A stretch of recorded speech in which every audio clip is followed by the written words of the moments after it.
Before the Bravos is back at Doran Park. The Braves are back at Doran Park, and oh boy, do they need a win. Yes. Welcome into Before the Bravos. Calvin Cristoforo, Nick Galley, with you as always here high above Doran Park. Back on camera, which is a beautiful thing. You know what that means. He's got it down, folks. He's got it down. We know the drill. And the drill for the Braves all season has been winning. Yeah. That has been the drill. But the Braves come in losers of 3 straight, their longest losing streak of the season, and it seems like their defeats get larger and larger and larger. Will Henschel made a comment to me walking in. The Braves lost to Harwich 7-4. Yep. That tied their largest defeat margin of the year. The next night, 10-5, obviously topped it, their largest defeat margin of the year. The night after that, 13-2. Trouncing by the Katuitt Kittleers. Obviously, that topped it. So the Braves right now are flat out not playing good baseball, but they're back at home against a YD team they've really had their way with this year. A lot of success against this team. You know, they're playing at home where we've seen some duds of games. There's no doubt about it. But being down in the dugouts today, being around the guys, the vibes are still decent. After last night's game, it was like a funeral. I mean, 13-2 loss against a rival, Katuitt. I would imagine, absolutely. You just got trounced in every form, as you mentioned, in every form of the game. Pitching, defense, hitting, everything was awry. Down there today, guys seem a little more higher spirits. Seems better. Seems like the Braves that we've seen all season, that we love and that we know. But yeah, they need a win today, and they've had success against this YD team. They need to keep it going though, because previously they had success against Harwich. They had success against Orleans, some success against Orleans. Orleans had played them tough twice. The walk-off win and the tie, but yeah. there was success there. And then they had success against Katuitt in the past, obviously a 2-0 loss earlier in the year, but a 9-2 win as well, and then a real tight win that Jordan Patty pitched fantastic in. Yeah. So these are teams that they had success against, came out really, really quiet against them, took 3 losses, but tonight is a big game, Calvin. They need a win in this one to snap the skid here and get off the schneid. Absolutely, no doubt about that. And one of the primary problems for at least me last night was the bad defense. This is a Braves defense that really has been sure-handed all season long, but 3 errors last night against Katuitt, and really, official scoring goes one way or another. Yeah. It could have been 4 or no 5. doubt. Absolutely, there was some plays, and on top of it, there was some misplayed balls that will go down in the score column as hits. Yeah. But they were misplays. Josh Moylan missing a tag at first base, etc., etc. Back-to-back. I don't know if you've ever seen that. Back-to-back. I've never seen that. Safety squeezes. It was bizarre. That not only both worked, They were both singles. runners got on first base. I tweeted it, obviously. Katuitt, live, first of all. Live tweeting that game. Brutal. But that's beside the point here. I tweeted, obviously, Katuitt, bunts a guy home, another run scores, whatever. And then I had to quote tweet the previous tweet and say, same exact thing happened. Wow. I've never had to do that with any play. I mean, not just a base hit, up the middle. Like, I've never had to do that. Identical plays, identical results, and both were negative for Bourne. Yeah, it was a wild sequence of events. And Max Anderson, for the first time we've seen this season, really, really struggled defensively at third base. He's back out there today because with no Christian Knapczyk, he's gone, but coming back to the team. Nick Goodwin's still down with injury. Braylon Wimmer gone. You got to play Zach Agnos at second base, and you don't have anyone else to play third base. Yeah. So Max Anderson back out there. We've seen all season him play defense for a game, DH for a game, third base for a game, DH for a game. But now, what is this, 4 straight starts at third base in a row for He's Max an everyday Anderson? guy. I mean, he's an everyday guy now. And He has always been, but everyday guy defensively. Yeah, so hopefully he could put yesterday behind him and focus on playing strong defense again at the hot corner tonight. Well, yeah, I think it was a huge mental game yesterday because, and I think I told you this during the game, it all started when they get the bases loaded, no outs, and they only bring 1 run across. Yeah, some big strikeouts, too. Yes. What is the number 1 rule in that situation? I mean, I personally don't swing 3-0 and just work the count. And put the ball in play. Well, yeah, put the ball in play, but I think the guy was wild. I mean, Katuitt was wild at that time, too. Agnos swung at a ball, over his head, kind of. Costello swung at a ball high. Those were 2 guys that could have been on base via the walk. And they both had 3 balls on them. Yeah, exactly. And I mean, with Agnos, I get it was tough. It was like up and in, and he swung, and it kind of tried to check it. Didn't check it, but yeah, just a couple of tough at bats at the end of that inning that proved to be costly. That sets the tone for the whole game. You come out the next inning and you allow 4 runs, all unearned. in an inning where Ken Turner got 6 outs. I was talking to Ken earlier. I said, honestly, man, you looked fine yesterday. You had that one inning where you made 6 outs. So, don't get down on yourself. What did he say to that? I mean, he said, it happens. It's baseball. You have days like that. And I just said, exactly. So that's a good thing. These guys aren't getting too down on themselves. Ken Turner says it best. It happens. That's baseball. So he has a good response to it. He'll bounce back. This team will bounce back. Hopefully, it's today, though, because it doesn't need to be a 7-game losing streak before you bounce back. Yeah. It needs to be a 3. You need to cut it off right here. Well, the Braves also, they do have the number 1 seed wrapped up in the West Division. Still in the fight for the President's Cup championship, obviously the most points in the league all season. Brewster and Harwich in the East Division. In the mix for that, the Braves obviously with the large lead there. But you're absolutely right. You don't want to go into the playoffs stumbling. No. You don't. Absolutely you don't. Not. It's just not smart. And we know this Braves that has the front end pitching for this team is good enough to get to the championship series. The bats we've seen at times this year have been absolutely good enough to get to the championship series. Heck, this team is 21-6. Yeah, I think we forget about that. You do. And they just need to turn around. They're going through a rough stretch, but 21-3. Quite frankly, point blank period, is not sustainable. And we're seeing this Braves team be human. Yeah. I guess a little bit in a sense. I mean, baseball is catching up to them. It is what it is. This team wasn't going to be able to sustain this, especially with guys coming and going. You have it's a whole new team. Yeah. I was talking with Tristan Freeling earlier, and he said, honestly, I look at it now, it's a whole new team.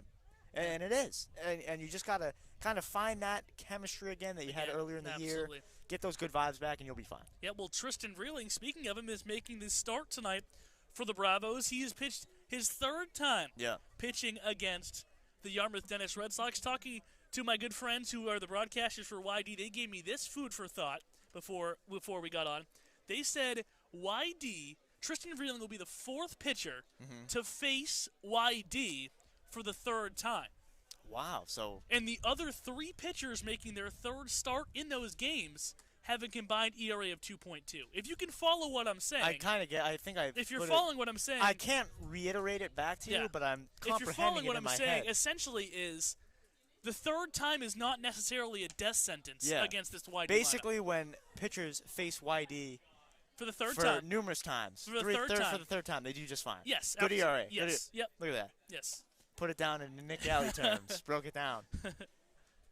But that was a nice pause. No, I'm just saying that is what we're looking at. Tristan Vreeling, who's been very good all season. I believe YD was his last appearance. I think it was. That was a game 2 Fridays ago. He's had plenty of rest. That's a good thing, too. Yeah, plenty of rest. The game 2 Fridays ago where he started, he gave up 1 run over 4 innings. That broke his streak of 7 perfect innings. But again, that's not sustainable either. Absolutely not. But you look at Tristan Vreeling's last 11 innings pitched, just 1 run allowed. So we expect good things from the Gonzaga Bulldog tonight. Yeah, personally, I like him more in a relief role, but he's shown he can start too. And as long as, again, I'll go back to my saying, 3 runs or less, you avoid the mess. Most times when Tristan Vreeling pitches, he follows right along with that saying. This is not a guy that usually gets hit around too much. And again, another guy that pounds his own. Saw some control issues early on in the season. I remember that Wareham game stands out to me.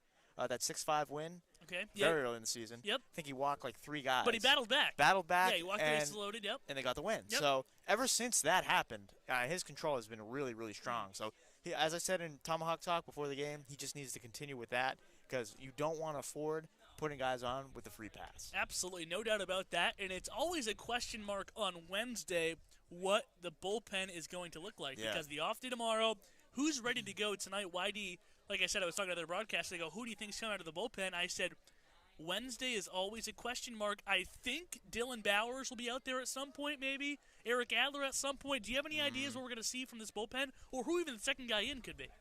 Man, you see, when did we see Etheridge last? Etheridge pitched on in Orleans. No, he didn't. It was the game before Harwich, right? Harwich, yeah. So he's not ready to go. Yeah, he's not ready to go. Parsley, I believe, is starting Friday, next game. So he's not going to be coming out. Do you go Sansone, maybe? No. Too short? Too short? Way too short, yes. See, this is, Doling's probably available. Doling pitched on Monday. How long did he go? Inning and a third. Yeah, so he's probably available. Yeah, we'll see. Cafaro's not going to be. Cafaro went yesterday. Wednesday, man. Wednesday, man. That day before it's, the off it's day, hump absolutely. day, man. You don't know what's going to happen. You really don't. Yeah, you don't know. Kelsey Ward only threw, what, a third in I don't Orleans. think we're going to see Kelsey Ward tonight. I don't think so either. So I don't think it's going to be. I don't think it's going to be Xavier either. I mean, we're running out of arms. So my Dylan Bowers, who you scoffed at originally, is not looking like a bad. I didn't scoff at. He's like, a little bit. I don't know. When did he pitch last? I don't know. That's why I said he's pitching tonight. No, he pitched recently though. I think he pitched Harwich, didn't he? I'm not sure.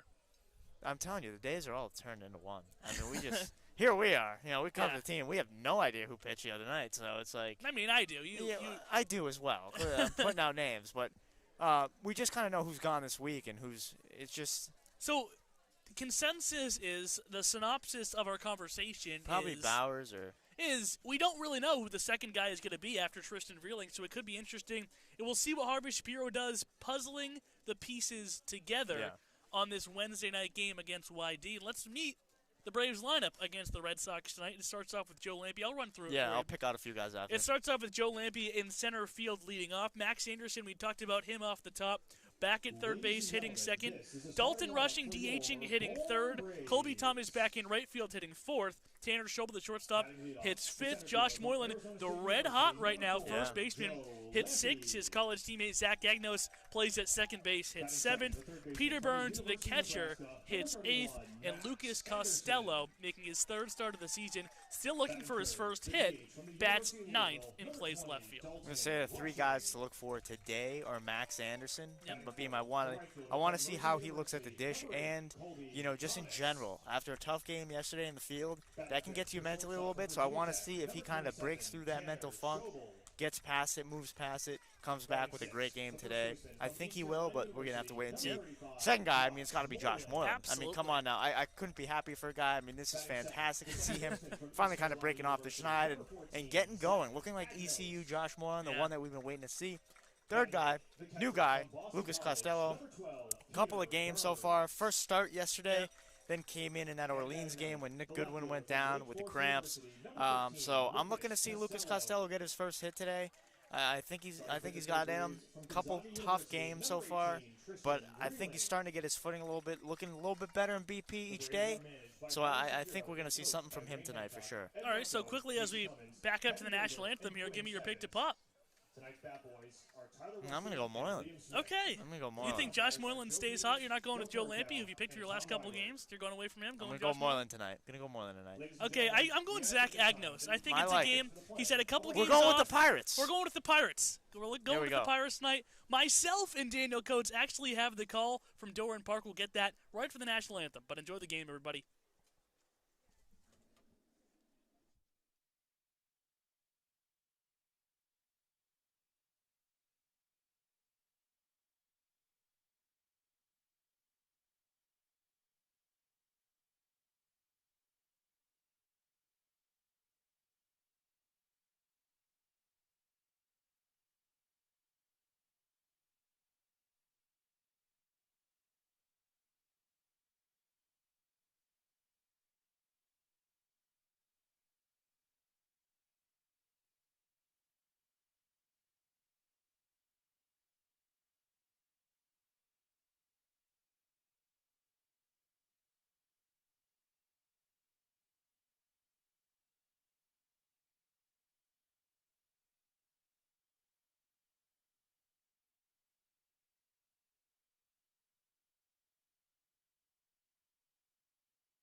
Good afternoon, everyone. Finally, we are back at Doran Park after a long stretch on the road, and the Braves have been sliding as of late. We're in a position that we have not seen this team in quite some time, really ever in this 2021 campaign. We've dropped 3 in a row, last coming to Katuitt, and what a game that was. That was a complete and utter blow-up by the Braves defensively, and to my right is Calvin Cristoforo. Reeves Jackson could not make it here tonight, but we're going to face the YD Red Sox, who we've had some success with in the past.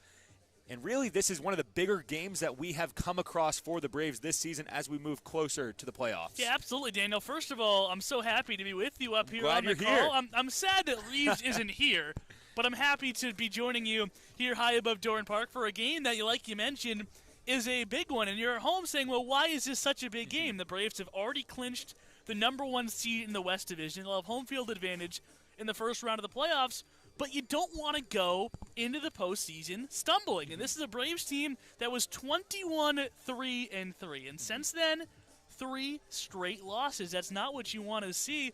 And luckily for the Bravos, a couple of things are going in their direction tonight. Number one, they're back home at Doran Park. They've been a good road team all season, but in Orleans, in Katuitt, did not work out for the Braves last time around. Number two, you're facing a YD team that you've been very successful against. 10-3 here at Doran Park, 8-5 over there, but that was an 8-1 game in the 9th inning. And number 3, you got the right guy on the mound, and that's Tristan Vreeling. Yes, you do. 2-0 on the season. The Gonzaga Bulldog will take to the mound.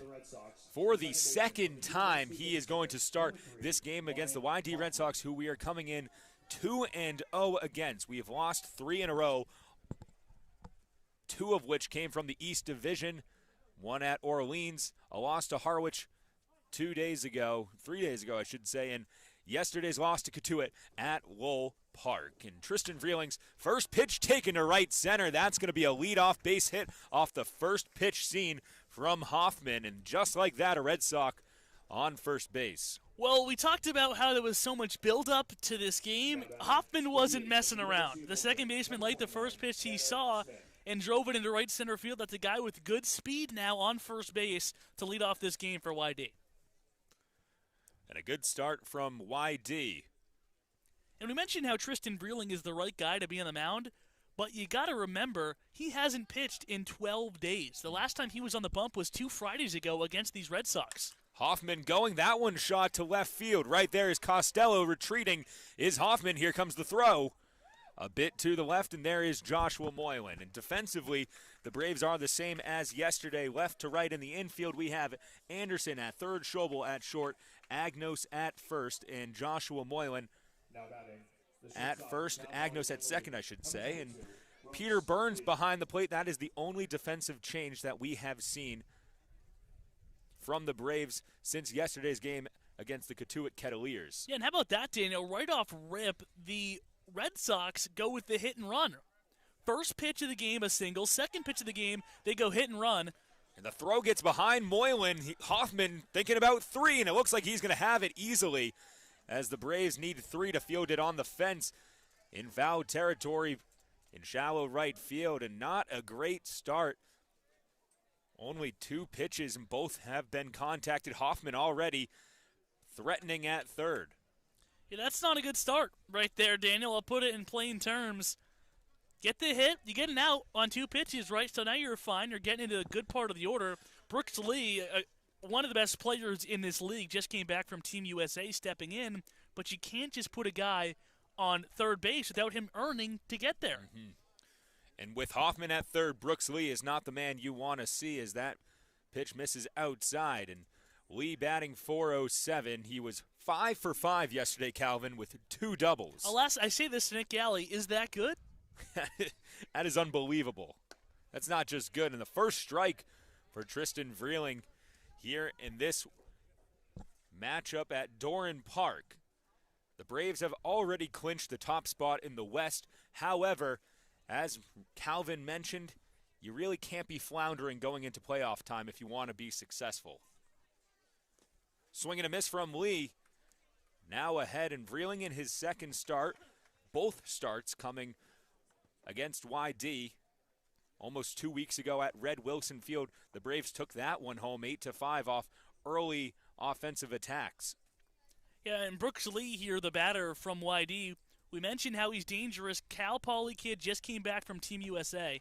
And there goes Lee, and probably the hardest man you're going to have to face in this lineup goes down swinging. 1 out, or 2 outs I should say, here in the top of the first, and an opportunity for Vreeling to right the ship immediately after what is a tough start. Yeah, and that is a big, big out right there. We mentioned how Lee has had so much success coming into tonight's action, hitting over 400, 407 in 15 games this season. That is a big out number 2 by Tristan Vreeling. A huge out, Calvin, and Hoffman still at third. The breaking ball missing slightly high to Dominic Keegan for the Red Sox.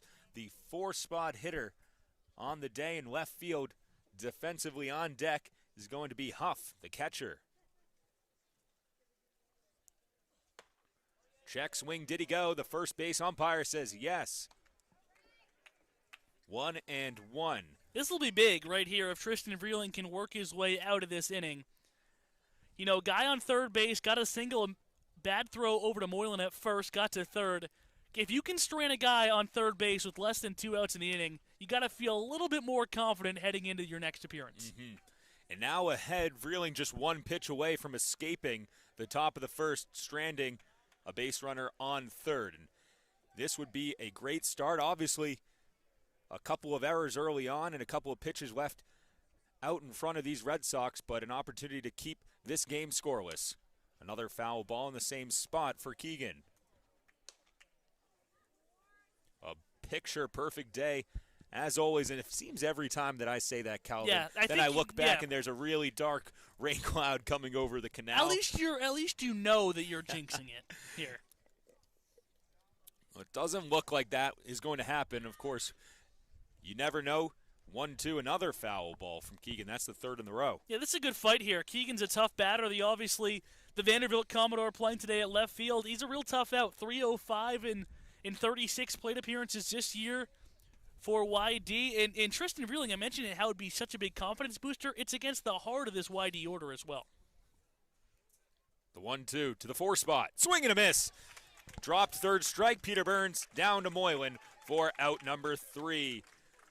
Hoffman stranded at third, and Tristan Vreeling escapes the top of the first after a base hit and an error. And the Braves will have the bats in their hand for the first time after this break, going to the bottom of the first.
From Arizona State University, number 4, Joe Lampe. Joe Lampe filling in at the 1 spot once again after Christian Knapczyk has been absent from this team for a handful of games now. And Lampe, who started this season in the 1 spot, getting back to his original position here. Showing bunt, pulling back. It gets behind the catcher. That is Huff behind the plate. And for a guy like Joe Lampe, who was struggling early on, it seems like he has been finding his niche. A couple ground balls to the second baseman yesterday. He makes contact almost every time. That one right down the pipe, he thought about it. But Joe Lampe looking to start things off for the Braves after escaping the top of the first. And there goes Joe Lampe starting off the game with a base knock right up the middle, splitting the second baseman and the shortstop. It's so big for the leadoff guy to get on. How about this stat for you, Daniel? The Braves this year hit 277. Their leadoff hitter of the inning hits 277, and that is a ridiculous average when you think about it because different guys lead off different innings. Joe Lampe that time showed bunt, got a strike on him, and then ripped it right back up the middle. Now the Braves have speed on the bases to start this game. Well, Eric Yost throws back to Joe Lampe. He's safe. Looks like it might have caught Lampe in the left ankle. He is safe, however, and Eric Yost will be starting his second game of the season. In 10 innings pitched, he's led up 14 runs.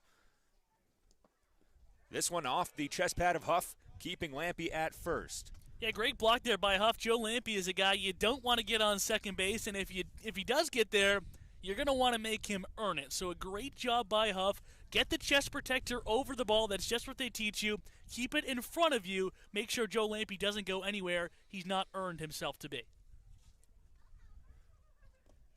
Another one in the dirt from Yost, the Northeastern pitcher, who is 0 for 1 on the season with an ERA of over 8.10 to be exact. He's appeared in 6 games. This will be his 7th and his second start for the Red Sox. That one's inside. Huff can't control it. A couple of miscues between pitcher and catcher, and they're going to have a word about that at the mound. It looks like they just got crossed up there, and that's a tough ball to catch, a fastball running down and in. But this is interesting here. 3-0 on Max Anderson. He's been a great hitter all year. They call him Max Barrels for a reason, Daniel. But the light right now, for me at least, could not be more red. He is not. I cannot imagine. I cannot see a scenario where he is swinging the bat here 3-0. Absolutely, and especially since Yost has had really a bunch of trouble thus far finding the strike zone. He has 2 strikes on 5 balls. The 3-0, and he finds the middle of the zone, and Anderson has to adjust his mindset once again and become a hitter. 3-1, looking down at Harvey Shapiro, and the bottom of the first scoreless at Doran Park. Finally back home. Let's see if Joe Lampe goes right here on a 3-1 pitch. I think that's in the back of Yost's mind as well, going over there. Great run, great count to run in right here. 3-1 against a guy who can handle the bat at the plate. I wouldn't be surprised to see Joe Lampe going off of first base right here. Joe with a solid lead as ever. Fakes going. That one's going to be inside for ball 4. Joe Lampe improves to second, and Max Anderson takes over first with Dalton Rushing coming off a game where he homered. That is his second home run in 2 separate games. Of course, the one at Orleans 2 nights ago came in the top of the 9th with 2 outs in a 2-2 count, extending that game to 10-5. The Braves were still facing a 5-run deficit, but he is getting hot at the right time. And I'm sure YD remembers the last time they played. Dalton Rushing sent one to the moon in right field. Right now, nobody out, 2 people on against the Braves' best hitter in their lineup. Yost right now is in a tough spot, and he really needs to start getting it together and fast. Lampe leading the way at second.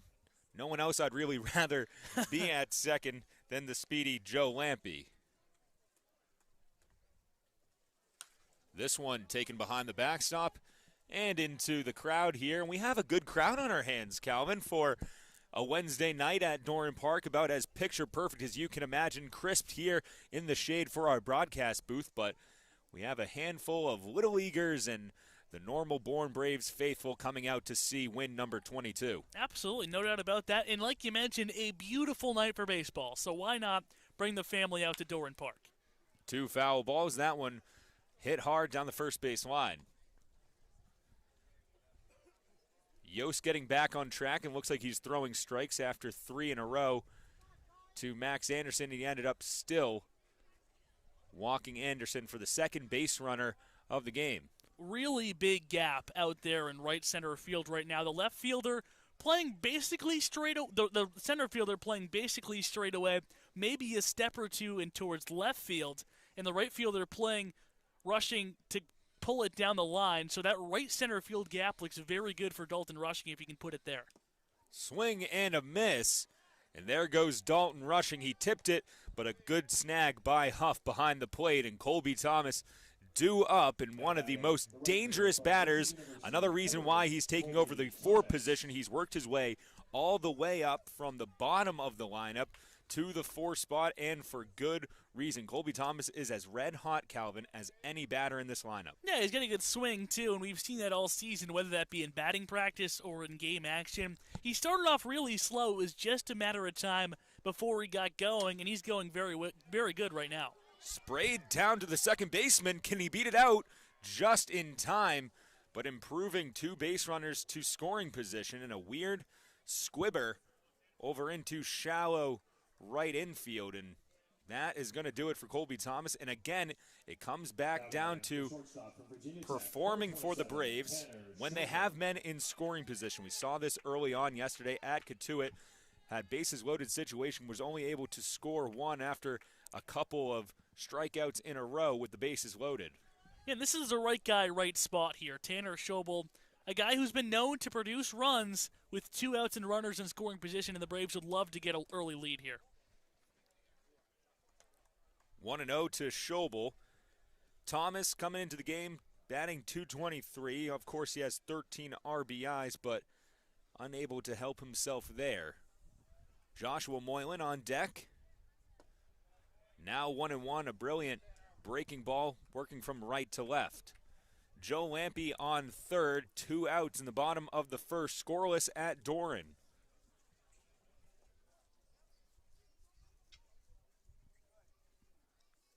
Yost.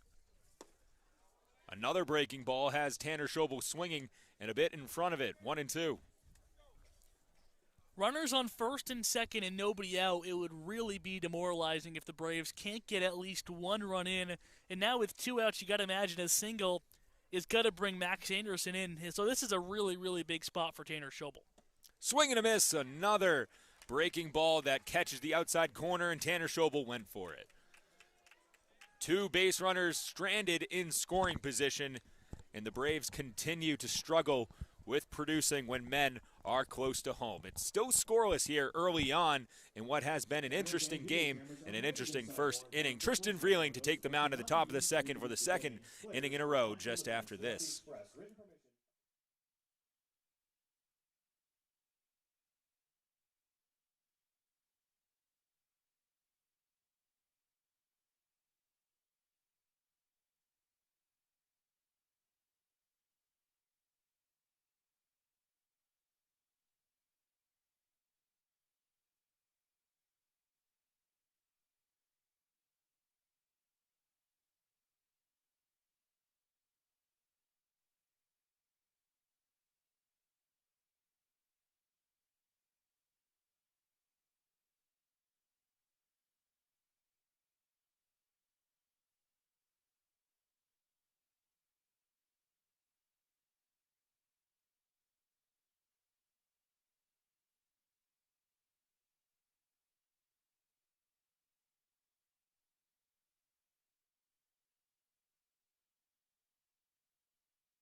The catcher from Stanford, number 26, Cody Huff. Cody Huff now the batter for the YD Red Sox. Top of the second. Both teams have had opportunities, but they could not produce in the first inning. Tristan Vreeling still on the mound, and he's going to be working out of the windup, and he catches the zone with a first pitch breaking ball. Yeah, Tristan Vreeling worked himself into some danger in the first inning, but was able to get out of it. Threw the ball away in a pick-on attempt. Guy on first base with one out, but able to leave the Red Sox off the board. 0-1 and a great snag from Anderson. Throw over to Joshua Moylan, a bit left, but able to corral it for out number 1. And Anderson looking to bounce back after a 2-error day yesterday at third base in Katuitt, and what could have maybe been called a 3-error day, but looking good right there with a beautiful snag. Yeah, answers a big question right there. Goes to his left, picks it on a couple of hops, made a strong throw to first base to Josh Moylan. That was not a routine play, but Max Anderson got it done. I think he's got his swagger back at third base. First pitch outside and 1 out in the top of the second. This is Chase Luttrell, the right fielder. Huff out on a ground ball to Anderson, and a ground ball to Schobel, who catches it at his chest, flicks it over to Vreeling for an easy out number 2, and the corners of the infield getting it done this half inning. Yeah, a couple of hard hit balls. Max Anderson made a nice play, and Josh Moylan countered with a nice play on his own. Caught it deep into his body, but was able to scoop it up, make the toss over to Tristan Vreeling, and 2 quick outs here for the Bravos as Tristan Vreeling is working with some pace here in this second inning. And how about that, Calvin? Something that we talked about was just being sound on the corners in the infield, especially Josh Moylan and Max Anderson were really the 2 guys that we were not concerned about, but we were hoping would have good defensive days, and they have proven that they're off to the right start. 1-0. Another ground ball. Anderson again. Can he get the throw there? He does. 2 great plays from Max Anderson, and he is righting the ship from yesterday's loss at Katuitt. Josh Moylan getting the second out as well. Tristan Vreeling makes quick work. 1-2-3 of the YD Red Sox in the top of the second. The Braves will have their second opportunity in the base path just after this.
Josh Moylan in the batter's box to start the bottom of the second.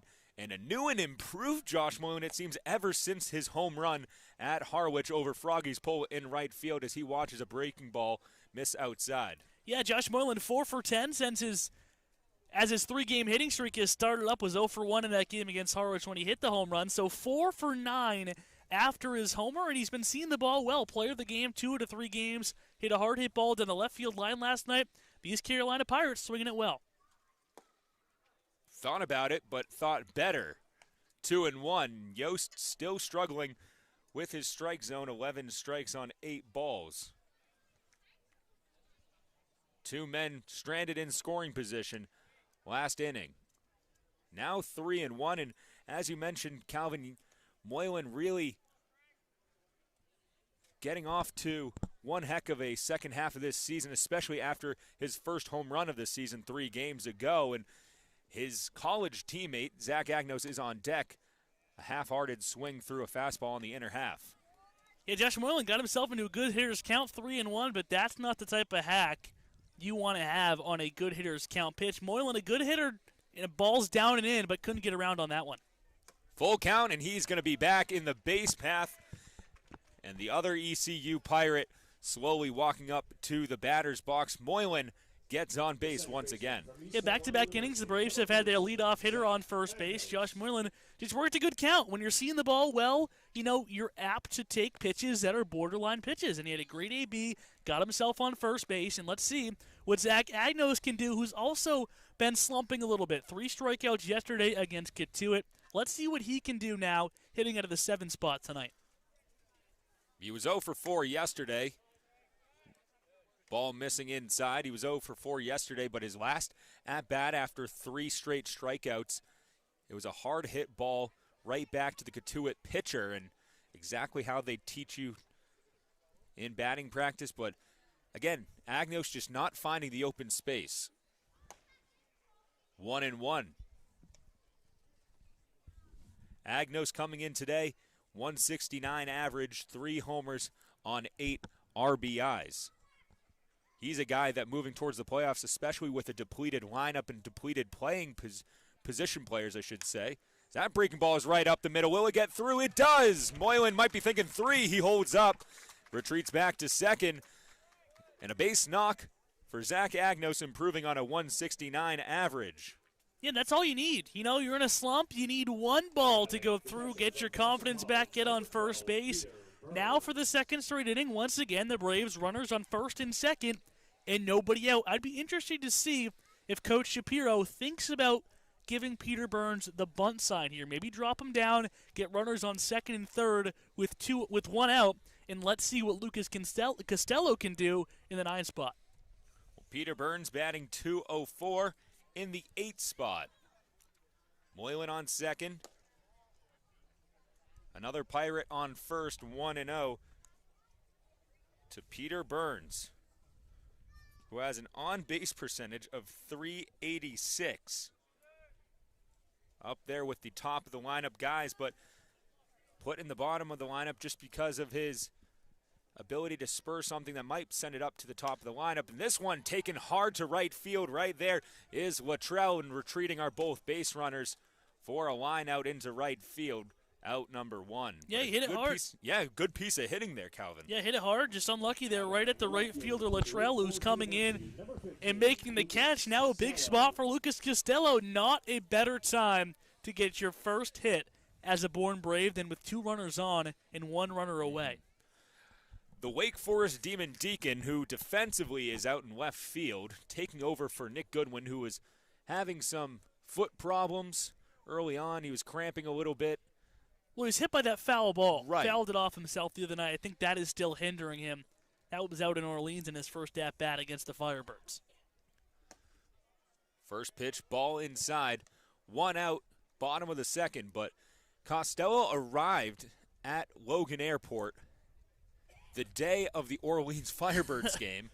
Was not necessarily expecting to play. Absolutely not. He wasn't at all. But Nick Goodwin went down and Costello came up. Still looking for that first hit in his Cape League career. Facing a 1-1 count now from Yost. This is his 8th at-bat of the season. Yeah, and he struggled 0 for 7. Not many balls. I think he's popped up a couple of times, has struck out at least 4 times. So he hasn't really hit anything that's even been competitive to be a hit. Mm-hmm. But he's ahead now 2-1.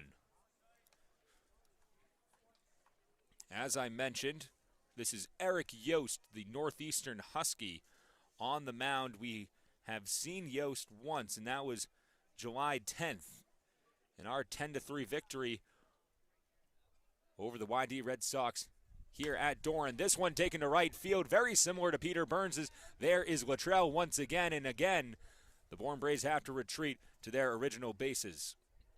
Yeah, that's probably the best contact we've seen Costello have as a Bourne Brave. But still a fly out to right field. Pretty routine play for the right fielder out there, Luttrell. So now once again, runners on first and second to start the inning. The Braves have 2 outs now, and they haven't moved. So it's a big spot here for Joe Lampe. He's already 1 for 1 in the game. But you'd like to get something out of having a runner on first and second and nobody out in back-to-back innings. Well, both base hits for the Braves that have been posted today have been right up the middle between the second baseman and shortstop. That one gets behind Huff. Joshua Moylan taking over at third, and how about the jump from the Pirates? Yeah, great read. Great dirt ball read right there by Josh Moylan. It was a ball that you don't really know how far it was getting away from the catcher, but Moylan didn't hesitate. That's the thing that you got to do. You can't hesitate. Couple shuffle steps on your secondary lead, and you got to be gone. There's no waiting around. Great dirt ball read by Josh Moylan, who's not even the fleetest of foot. And just like that, Lampy has 2 runs on a platter.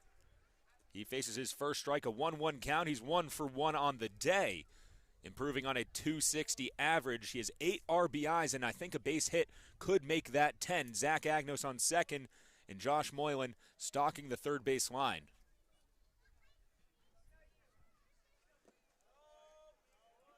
Good eye by Joe Lampy. He thought about a breaking ball and going after it, but it drops low, 2-1. Lampy looks most comfortable, in my opinion, at that one spot, Calvin. I know Knapczyk has been so effective as far as average and in the batter's box, but Lampy has been a victim of, bouncing him around. And we're so often used to seeing Joe Lampy at the 1 position, then Christian Knapczyk at the 2 position, then Harvey Shapiro opted to put Knapczyk in the leadoff spot, and we've seen Joe Lampy at the 6th spot. We've seen him at the 8th spot. But, again, this just seems to be most productive when he's in the 1 spot. Yeah, I agree. As he takes ball 4 there. I agree with you, but on the same hand, you can't take Christian Knapczyk out of the number 1 spot. So Joe Lampy's here just until Christian Knapczyk gets back. And then when Christian's there, he will be the leadoff hitter going forward. And you know what? It's a good problem to have. It's not a bad problem when you have 2 guys who are so effective at the top of the order. And we're going to have a mound visit. Not sure if there will be a change coming, but the infield comes in a bases loaded, 2-out situation in the bottom of the 2nd. And again, Calvin, we've sound like a broken record here. And there's going to be a new pitcher coming in from the right field. The Bourne Braves need some runs here and cannot afford to strand 6 base runners in the first 2 innings. We'll tell you about the new pitcher coming in from right field in just a few moments.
Zach Patterson from the University of the Pacific taking over for Yost, who's now pitched 1 2/3 inning. He's taking over for an interesting situation here. Bases loaded. Max Anderson, arguably the best batter for this team, due up. 1 out will get him out of this inning. Yeah, it's a big spot. Max Anderson, see what he can do. To center field. Should be a routine fly for Knight. And it is. The Braves have stranded now 6 base runners in the first 2 innings. What they have struggled with all season continues to come up. And the Braves will have another opportunity to get it done defensively. And Tristan Vreeling will be on the mound again. To the bottom, or to the top of the third, I should say, we will be back 0-0. The Bourne Braves are back at home.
I texted it to you. Welcome back. Top of the third. Tristan Vreeling misses outside, and Calvin will take you through the play-by-play in the third inning and Tristan Vreeling's third opportunity to silence the Red Sox. Well, thank you, Daniel. The Braves in Yarmouth Dennis tied at 0 here as we begin the top of the third inning. Zach Liu will start things off, the third baseman from Cal State Fullerton, a very prestigious baseball school in California. Justin Turner's alma mater, as Liu takes a strike on the outside corner to even things up at 1-1. Tristan Vreeling's third inning, like you mentioned, he battled through a tough first inning, a quick 1-2-3 second, now facing 8-9-1 in the YD lineup as Liu swings through a breaking ball and now is behind in the count 1-2. I've been impressed by Tristan. I mean, other than the wayward throw over to Joshua Moylan, he's been as sound as he was at Red Wilson Field 2 weeks ago. Chance for a strikeout here. The 1-2 pitch is a curveball smashed down the third base line. It's going to roll foul. That would have been trouble for Zach Liu, but he'll have to walk back into the batter's box and is behind a count 1-2 to Tristan Vreeling, the Gonzaga right-hander.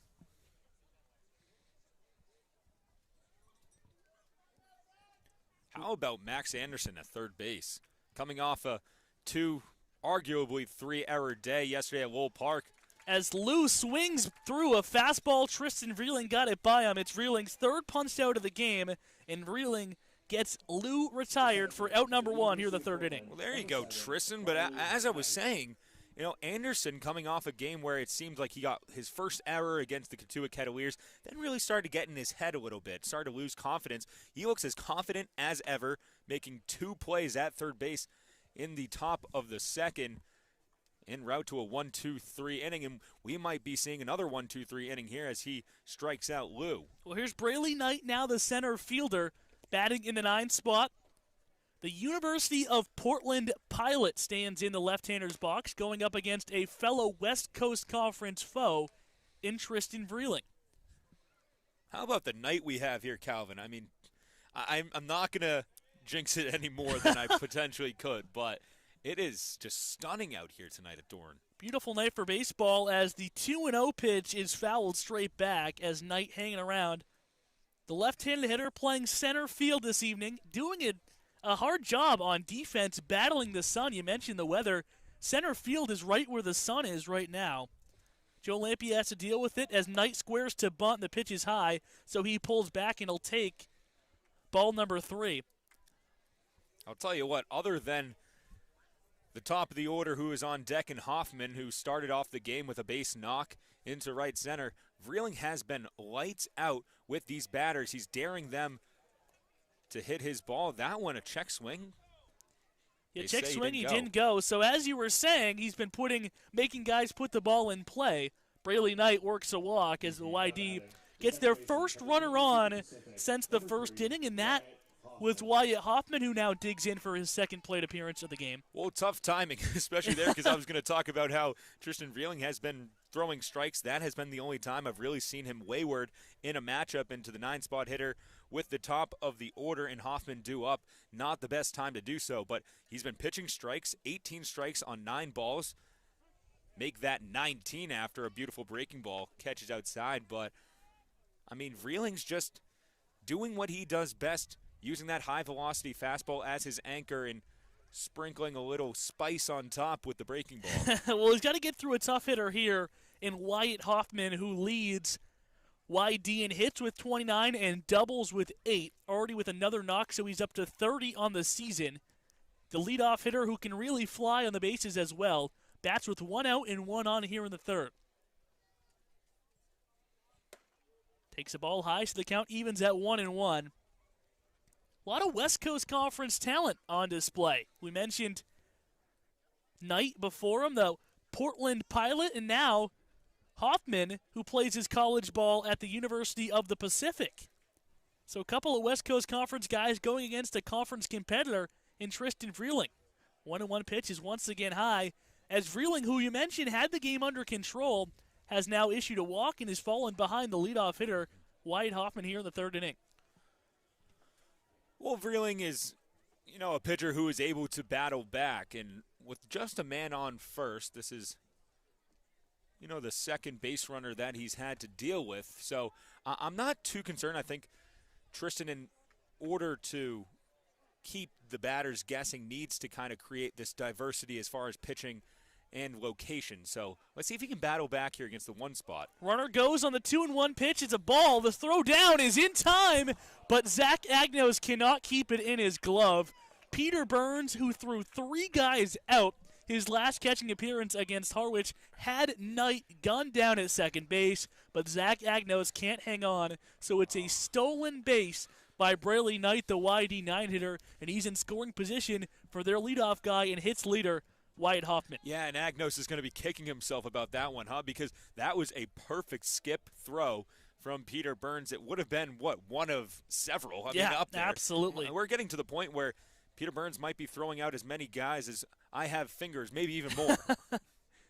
Well, the 2-2 pitch now to Hoffman is hit foul down the left field line. Yeah, Peter Burns has been a weapon defensively behind the plate. And you know what is astounding about that, Calvin, is that we now have John Garcia, the Grambling State, one of the best catch-and-throw catchers that you're going to see defensively in the nation. We also have Dalton Rushing, who goes behind the plate at times. So this is a guy who is producing every single time he is able to get into the game, and that is what seems to be every other day. Peter Burns producing defensively. His bat is coming around, like you said. A big 2-2 pitch coming here to Wyatt Hoffman. It's a fastball that Hoffman fishes for in the dirt. Peter Burns scoops it up, tosses it on to first, and Hoffman is out on a strikeout, the 4th of the day by Tristan Vreeling. The 4th of the day, and the second drop, strike 3. And Peter Burns as calm as ever, making up for that miscue at second base, and so too is Tristan Vreeling. With a man in scoring position, again, this would be an opportunity to strand a Red Sox on the base path in scoring position and send it back to the Braves, who, boy, I mean, you just need a run across. We've now stranded several guys on the base path in the first 2 innings. Well, here's Tanner Smith trying to drive that guy in from second base with 2 away in the frame. The left-handed hitter plays his college ball at Oregon. In 92 at-bats this year for YD, hitting just over 230, 234 on the year, pair of homers, and 14 runs batted in. Another inning where Tristan Vreeling is looking to battle with guys in scoring position. Working from the stretch with a runner on second base, takes a peek, back at Knight, then comes to the plate. It's a fastball that he went around. Did he go? They appealed down. He did. That's one of those things where Zach Agnos did that yesterday against Gatu. It's kind of a self-defense swing. But if you go around, you go around. Yeah, and a good call by the second base umpire. And it was a defensive type of swing, almost just trying to protect yourself, but a swing nonetheless. Yeah, Tristan Vreeling will take it as now the count is even at 1-1. Takes a peek back at Knight, comes to the plate, another fastball, and this one misses as well. Outside for a ball, the count has gone to 2-1 on the YD designated hitter tonight, batting in the 2 spot, Tanner Smith.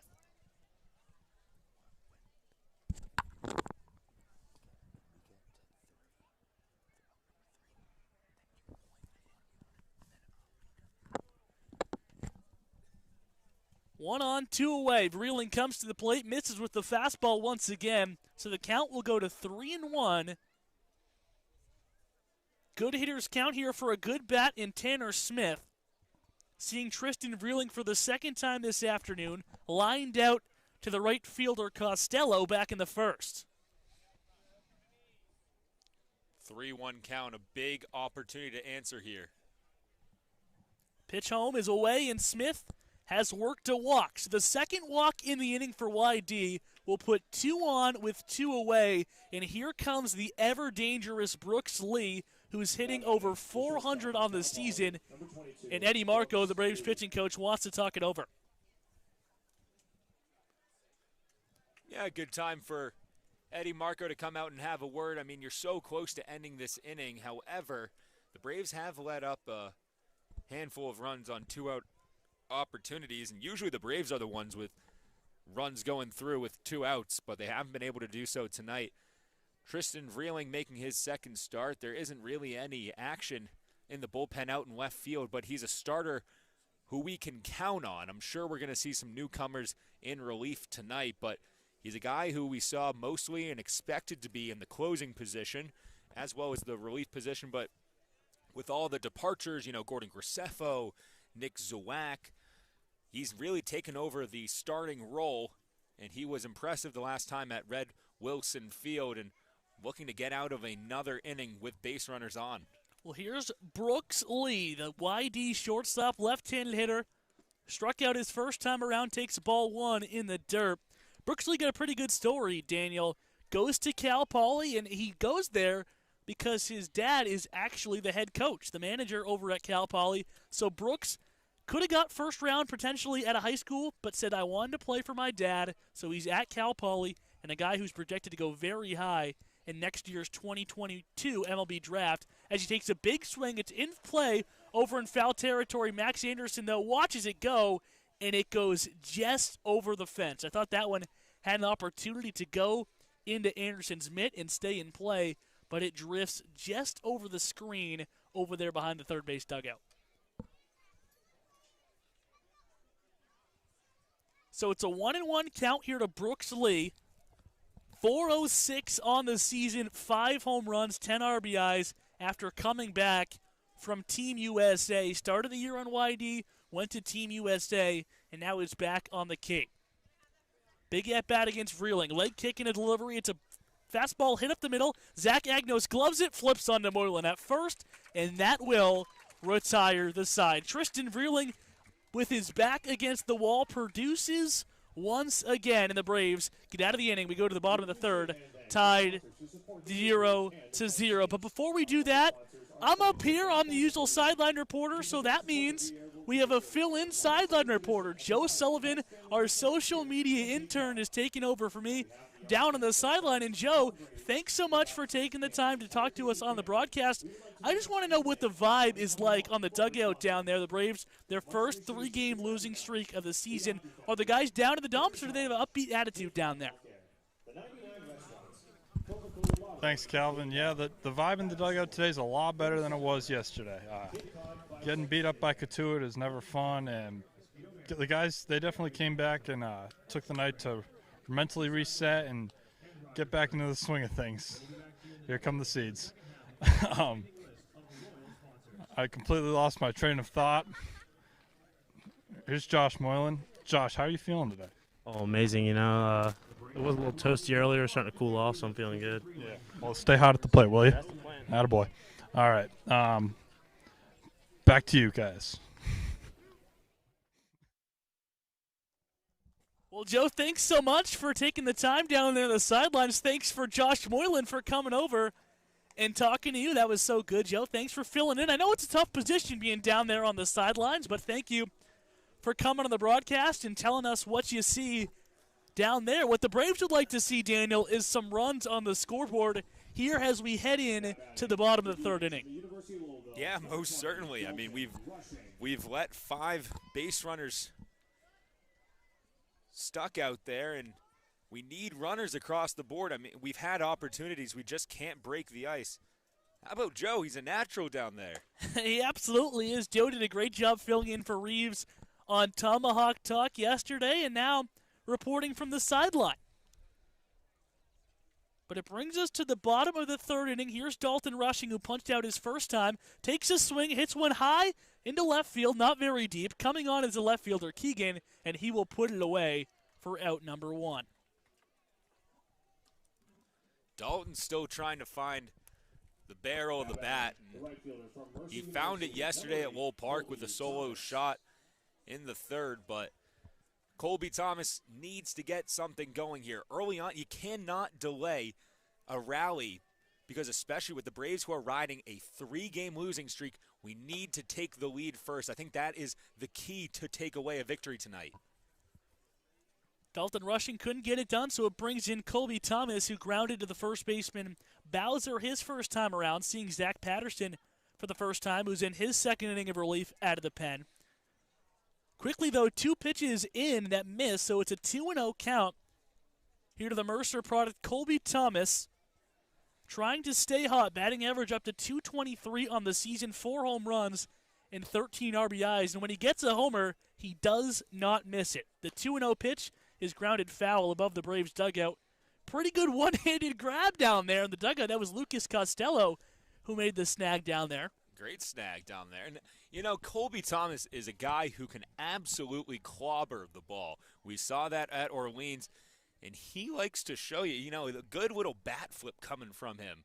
He has the swag. He has all the intangibles, and it took him a little bit for the Braves to find that. It took him about 10 to 12 games. It really started in that Monday matchup at McKeon Park against Hyannis, where he was a single away from the cycle, and ever since then he has not looked back.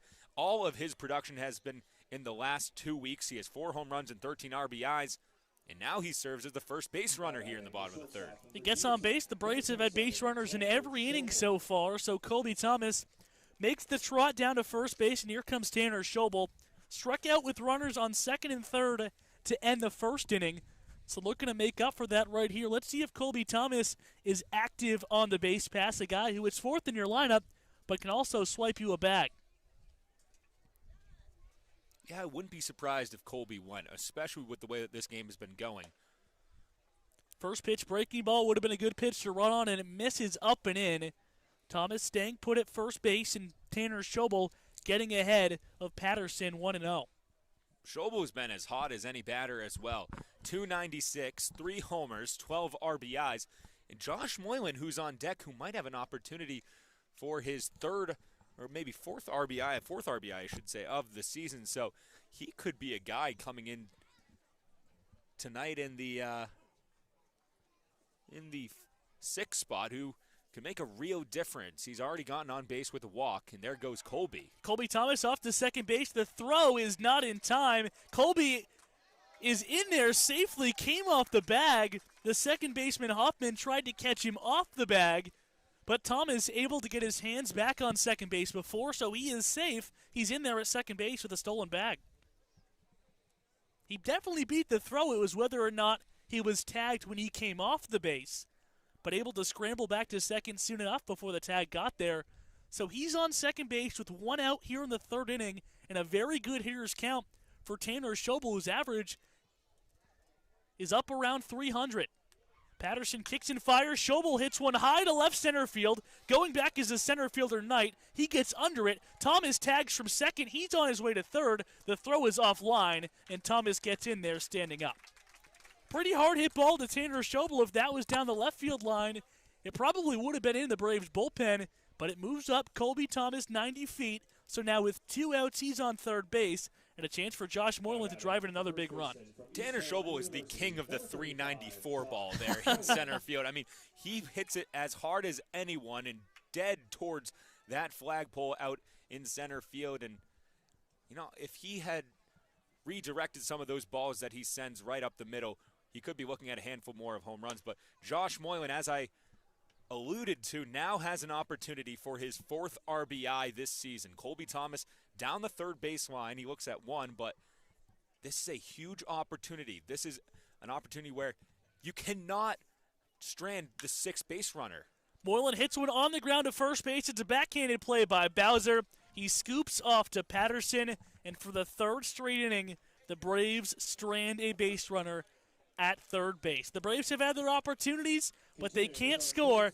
No runs on no hits in the 3rd. We're headed to the 4th. The Braves nothing, and the Red Sox nothing.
Number 17, Tristan Vreeling's night on the mound is done after just 3 innings.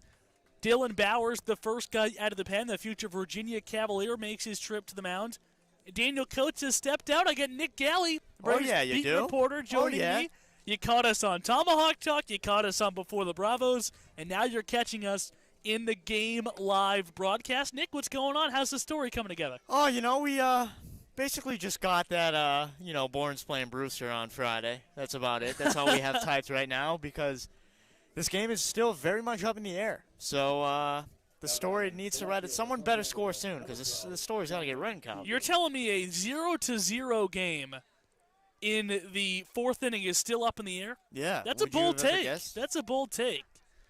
Who would have known? Whitey looking to change that, though, right here. A second time around the order continues. Dominic Keegan, the Vanderbilt Commodore, playing in left field tonight, stands in. First time he's seen Dylan Bowers and takes a fastball down the middle for strike number 1. Yeah, I just want to say on Tristan Vreeling, really liked what I saw from him today. Wish we got a little bit more out of him. 4 innings. Yeah, interesting that he only goes 3 innings in the start tonight. As Bowers 0-1 pitch is a curveball bounce to Tanner Schobel. It's going to be a tough play. Sir. But he backhands it and makes a really strong throw across the diamond. So Keegan is retired for the second time tonight. He's down 6-3. Did you see that, Calvin? What a throw. I mean, that's a nice throw right there. That's a piece. Keegan, the left fielder, not the fastest guy on the field for YD, but still a tough play by Schobel throwing across the diamond like that, but delivered a seam to put Keegan away for out number 1. I mean, that's a beauty right there. So here comes the catcher, Cody Huff. The Stanford Cardinal watches a breaking ball fall low for ball number 1. Huff last time bounced to Max Anderson at third base. He's 0 for 1 on the night. On the season, 17 for 83. That's 204 average, a homer, and 7 RBIs. Takes a big swing and a miss and puts one into foul territory that will fade out of play over the visitors' bleachers. Yeah, Dylan Bowers, this will be the last time we see him. He's headed out. Just got word from our GM, Darren Weeks, that this will be the last time we see Dylan Bowers. So certainly I know he wants to end on a strong note, and one up, one down. So he's headed in the right direction. So does that mean we could see some extended innings as the ball off of Huff's bat is popped up? The third baseman Anderson comes in and makes the grab for out number 2. You think we can see more than 1 inning from Dylan Bowers I'm tonight? thinking we'll see 3 from him. Really? I'm thinking that's Harvey Shapiro's plan. That'd be probably his longest performance of the year because he only has 7 innings coming into play tonight. Yeah, so I'm thinking we might see a little bit of an extended start from Dylan Bowers tonight. So we'll see how long the future Virginia Cavalier, the former Northern Colorado Bear, goes tonight as Cody Huff stands down after popping out to third base. Cody Luttrell, now the batter for YD. Bowers is definitely intimidating out there on the mound, to say the least. 6'5", 260 pounds, and throws the ball very hard with a very sharp breaker. Yeah, he's a big boy. I mean, this man's like 2 of me. If I, we'll wait till the pitcher.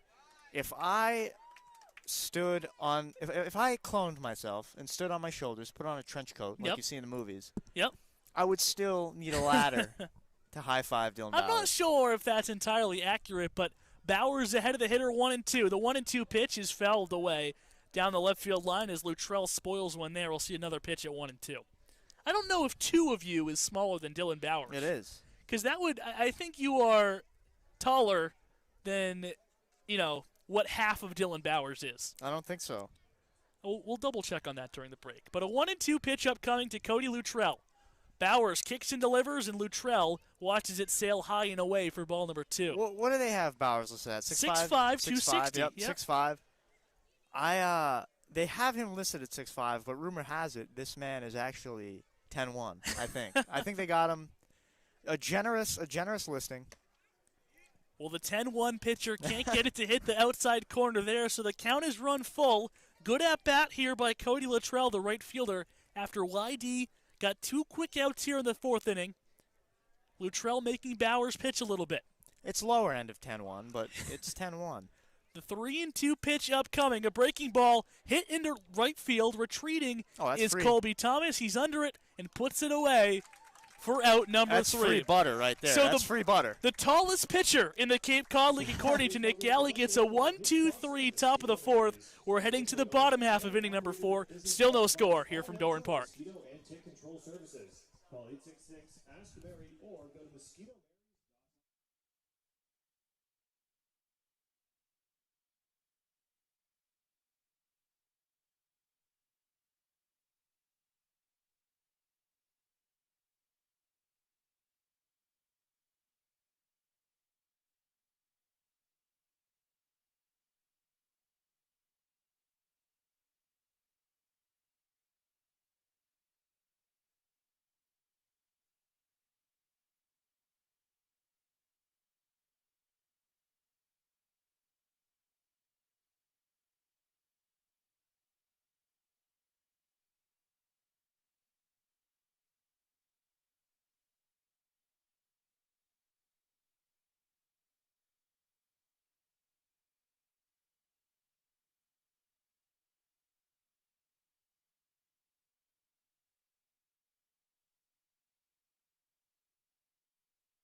Braves hitting for the 4th time this evening. It'll be Zach Agnos to lead things off. 7, 8, 9 in the Bravos order, going against the YD right-hander Patterson out there for his 3rd inning of work. Pitched 1 2/3, and now his 3rd inning of work. We'll see Agnos to lead things off. I got a question for you. Are you ready for the Lucas Costello home run this inning? Really? That is a bold take by Nick Galley. Are you ready for it? It depends just how many guys are on base, right? You're booking it as a home run for Lucas Costello. It doesn't matter who's on base. It's going over the fence, Calvin. All right. I like the confidence from the Wake Forest left fielder Nick Galley has in him. Zach Agnos is the batter right now, though he takes the ball down and in for ball number 1. Are you ready for it, though? I mean, that's the question. Are you prepared? I'm not. You're not? I'm not prepared. You better buckle up, Calvin. Okay. I'm telling you. Okay. Nick, that'd be one heck of a call if you can get that right, Nick, as Agnos swings through an off-speed pitch, and it's fallen behind 1-2. Lucas Costello, your guy, 2 batters away, 0 for 8. Why? Can I ask why you have so much confidence in him hitting a home run? The man's due. The Okay. man's due. Fair enough. 1-2 pitch to Zach Agnos, a breaking ball. It's hit off the end of the bat into center Get field, down, falling ball. quickly, Got a babe. and it drops Alrighty. in front of the center fielder Knight. Zach Agnos, who's been struggling a bit, has 2 singles. That's your pick to pop. Neither one of them has been relatively hard, but Zach will take him. He's 2 for 2. My pick to pop is popping, as you say popping, right yeah. now. Yeah, Zach Agnos, I mean, not hard hit balls, but perfect placement on both of them. First base hit goes right up the middle, squeaks through the shortstop. Second one lands right down in center, ahead of the center fielder, right beyond the shortstop. So he's picking his spots nicely tonight. 3 to 4 innings now, the Braves have had the leadoff runner on first base. All 3 innings, they've had a guy in scoring position with 2 outs. Let's see what Peter Burns can do to move Zach along. He's 0 for 1 on the evening, lined out to the right fielder Luttrell back in the second. Peter Burns, really kind of the depending factor on, is Lucas Costello's home run going to be a 2-run shot or a 3-run shot? Or a no-run, or a solo shot. Solo shot. But I like to think positively, so 2-run Okay. or 3-run, you know? Bringing a positive attitude to the broadcast booth. Hopefully that brings the Braves some runs, and hopefully Lucas Costello is able to drive one over the fence. You have a prediction on where it's going? What's the count going to be? Lucas Costello's hitting a home run. Yep. It feels like a 2-1 to me. 2-1 count. 2-1 count. Oh, man, it feels like to the right of the football scoreboard. You see the football scoreboard out there? Yep. To the right, it feels like a left center field home run. To the right of the football scoreboard. So he's going to have to get one. Yeah, he is. He's going to have to get one to left center field. Peter Burns, the batter now, though, he'll look at ball 2 outside. So he's ahead in the count now, 2-1 against Zach Patterson. If this happens, 2-1 count to left center field. You need to buy a lottery ticket. I just ask you buy me 1 cookie. Okay. That's all I ask. I will. And Just you need to one. buy a lottery ticket. I will. And you need to buy me, specifically, a lottery ticket. Okay. 2-1 pitch to Peter Burns. Gets the bottom part of the zone for strike number 2. Okay, that's a deal. All right. If Lucas Costello hits a 2-1 pitch to the right of the scoreboard for a home run, I will buy you a cookie, and you have to buy multiple lottery tickets. Okay, sounds good. All so right. you feed or you ignite a gambling addiction, basically, and I get a cookie. I'm just saying you get luck on your side. I know. That's all I'm saying. Peter Burns, though, looking to do damage himself. A 2-2 pitch coming from Zach Patterson. It's a breaking ball that misses way high out of the zone. So the count has gone full. Let's see if the Braves get active on the base pass here with a full count and nobody away. Man, if he has a 2-run You home keep run. thinking about Costello's at bat. Peter Burns has business at hand right now for the Bravos. Full count pitch upcoming. Patterson kicks and fires. Burns fouls it away. I'll see another way one. to fight. That's what we always see from Peter Burns. Good he at always bats. works the count. He fights. Not the highest average on this team. Great defensive catcher, though. Throws guys out, what seems like 90% of the time. I know it's not 90%, but it seems like it. And, of course, works the count, gets on base, finds ways to help this team. Looking to find a way right now. Full count pitch upcoming. Patterson throws the fastball to the second baseman, spins onto the shortstop Lee, but that's all that YD can get as Burns running down the first baseline will be on base for what seemingly should be a 2-run home run by Lucas Costello. Number 15, Lucas Costello. I tweet it out right now. Braves take a 2-0 lead on a Lucas Costello 2-run homer. Well, step one is get into a 2-1 count. He's got a runner on first base, one away here in the bottom half of the 4th inning. If he hits a home run, too, regardless of the count, still pretty impressive. Less impressive, but pretty impressive. First pitch. There's a strike. There's the strike. It's a slider that gets over the plate for strike number 1. So there's the strike. Let's see a couple balls now. I mean, I would have liked 1 ball and then a strike maybe, but. All right, so Costello at the 9th spot in this order is looking to see 2 straight balls to try to make Nick Galley get a free cookie. The pitch Oh, is dear on God. the That's a inside bad corner, call. That's a bad call. and it is there for strike number 2. I still got the home run. I still sense it. I still Well, feel it. you get no cookie if that happens. No cookie. It's fine. Okay. I did call home run, though. Still pretty Costello cool. Costello looking to fight with his back against the wall. He's down 0-2 against Patterson. The 0-2 pitch is away for ball number 1. Oh, you know what? It was 1-2. a little bit of a dyslexic moment there. It was 1-2. Okay. To the count. So this is all the marbles right here. Yeah, it was the 1-2 count. Well, you can't make this stuff up, folks. Lucas Costello, 1-2 pitch upcoming. Patterson kicks and fires. It's a curveball. Oh, you know what? That is in the dirt. Oh, for I ball meant number for 2. both of them to be 2s. Actually, it was a so 2 two twos. Dude, I feel like home you're run. switching your prediction on the fly. No, home run. That's why you really got too technical with me here, man. I'm no wizard. And if I was a wizard, I would have got the count. You pretended to be one. Lucas Well, Costello here looking comes- for his first hit in a Braves uniform, 0 for 8 as of now. Fouls another pitch away. I'll see another one at 2-2. I mean, that was pretty close right there. That was pretty close.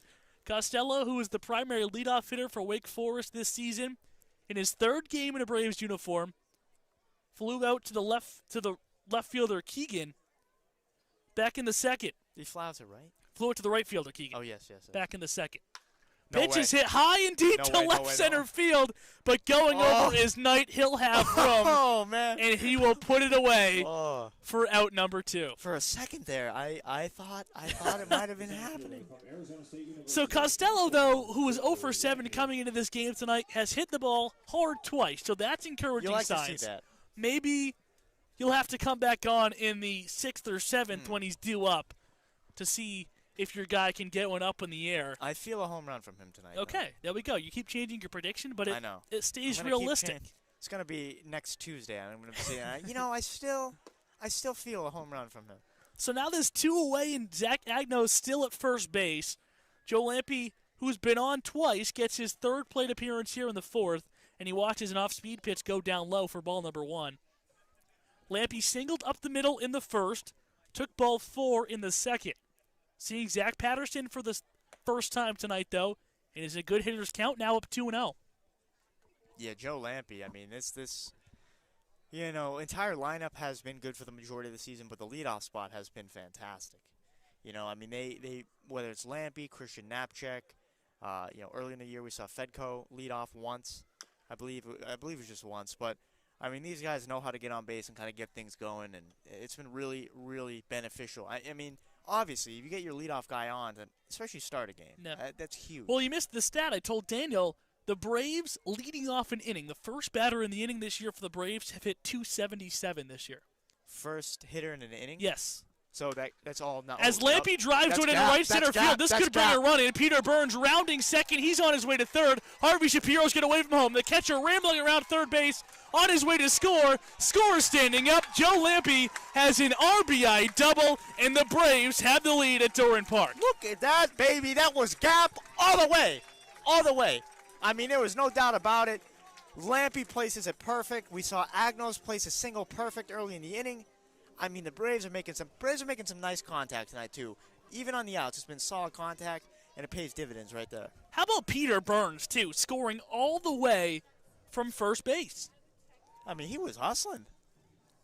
I mean, that man is a catcher right there. I mean, a little bit. You know who he reminded me of? Who? A little bit of Blake Swihart action. Okay. A little throwback name. All right. Little speedy catcher. Joe Lampe told us pregame he could be on the chopping block, and he is the last batter Zach Patterson will face, as Joe Lampe is on for the 3rd time with an RBI double. Zach Patterson's night is done, and the Braves have a 1-0 lead. We'll get you the name of the new pitcher on the other side. You're watching Braves Baseball.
Joe Lampe's RBI double ends of the night for Zach Patterson. He gives way to Jared Goodman, the 6'2" right-hander from the University of Oklahoma, who resides in Las Vegas, Nevada. He'll come on with Joe Lampe on second base and Max Anderson coming to the dish.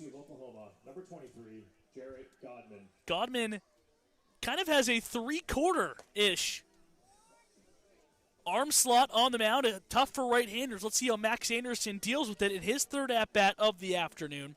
Walked in the first, flew out to center field in the second. Yeah, I know Max Anderson wants to come through in this situation. Left some guys on base last time around, had the bases loaded, flew out to center field. So big at-bat here for him, big at-bat for the Braves. Godman has pitched 16 innings this season for YD, 16 strikeouts and ERA, just a hair under 4.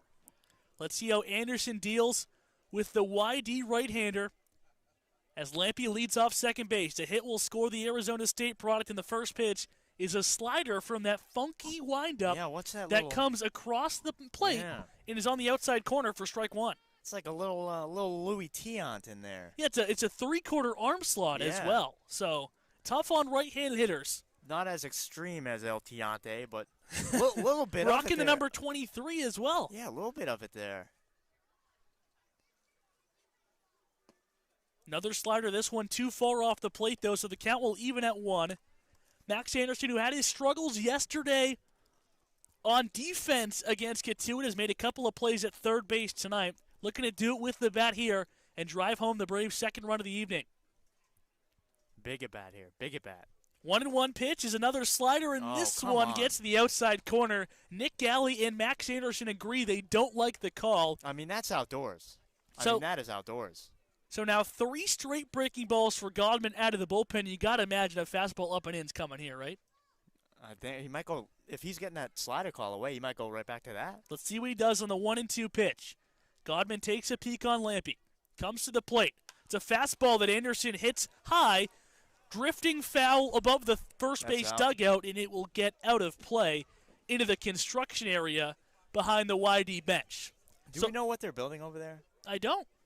I think you need to do some journalism work, detective work, and find out what's happening. From what I hear it's an Olive Garden that they're putting up over there. I would be surprised. Yeah, no, I have not heard it's an Olive Garden. I'm not sure what that is over there. All right, you got to do some detective work. I will. I'll figure that out. Might be in your post-game recap tonight. Maybe a little teaser. No, I don't. Okay, well, we'll see what happens. Anything can happen. Another 1-2 pitch coming to Max Anderson. Godman facing his first batter. Lifts his legs, comes to the plate. It's a curveball. It's going to get by the catcher, Huff. Advancing 90 feet is Joe Lampe. So now a base hit will definitely score Joe Lampe from third base. Got to get a knock here. Got to get a knock. You don't want to leave 4 guys on through 4 innings, and that's kind of the 4 guys on third base. Yes. So that is, kind of the situation Max Anderson's in. Left the bases loaded back in the second, risking leaving Joe Lampe on here in the 4th. Big 2-2 pitch coming from Godman. Anderson fouls another one, this one by the Braves dugout. And Connor Sherwood, Braves baseball operations manager, No, he didn't make the play. He didn't. He tried to make the stab. It hit off his hands, and now he's making excuses to the dugout on why he couldn't field it. But back to the game. Big 2-2 pitch coming. Anderson swings through it. Godman with a little bit of a fist pump as he walks off the mound. It's a big strikeout for YD. They give up 1 run, but not anymore. The Braves, though, take the lead in the 4th inning. They lead the YD 1-0 as we head to the top of the 5th inning.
Braves back on the field for the 5th inning, and Dylan Bowers gets his 2nd inning on the mound. And for the play-by-play, I'll send it back to Daniel Coates. Daniel?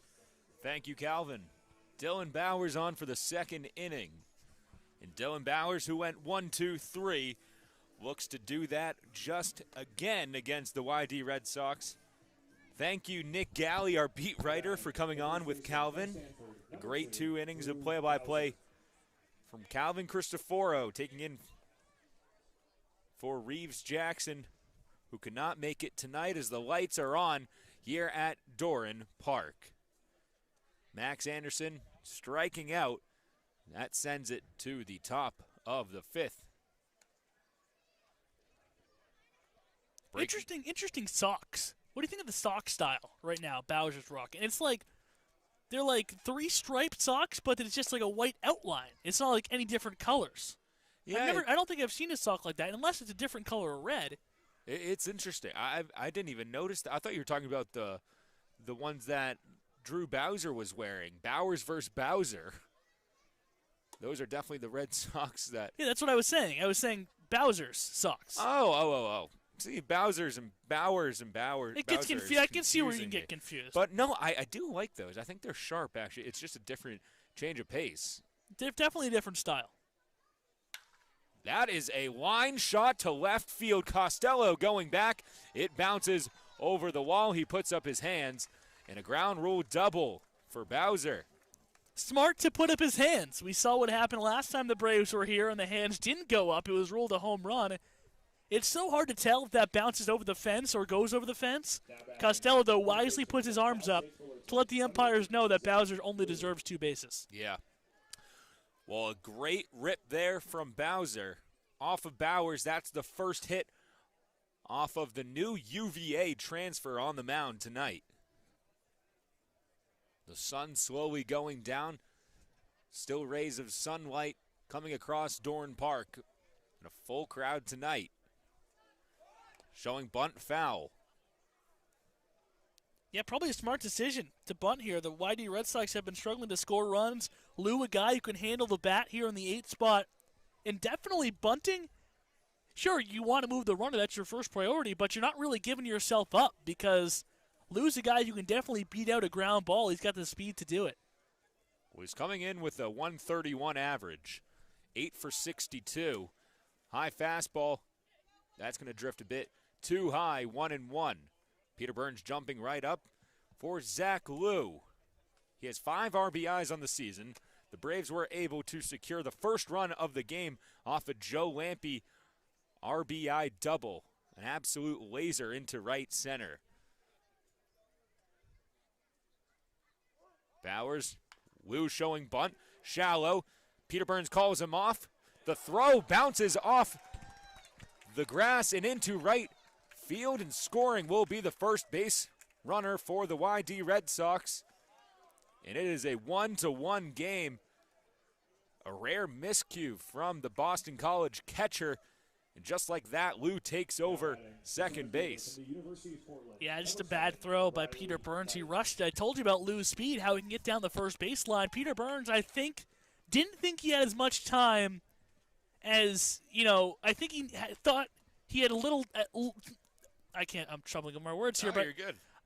I think Peter Burns thought he had less time than he really did. He had time to set his feet and make a throw. He kind of made a jumping, falling in the air throw to Josh Moylan, and unfortunately, it bounced right off the lip of the grass and into short right field. 1-0. Lou makes it all the way to second base. Moylan, really nothing he could do. It bounced right off the lip of the grass from an awkward throw from Peter Burns. Another bunt here.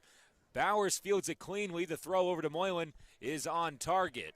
But moving over to third base is Lou Knight with a sacrifice bunt.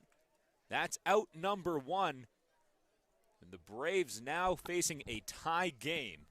Just like that, how quick was that strike from the Red Sox?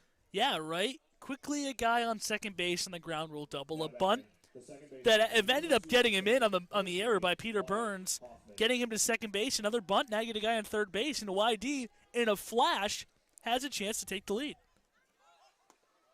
Breaking ball, that's going to be a called strike. A duck from Hoffman.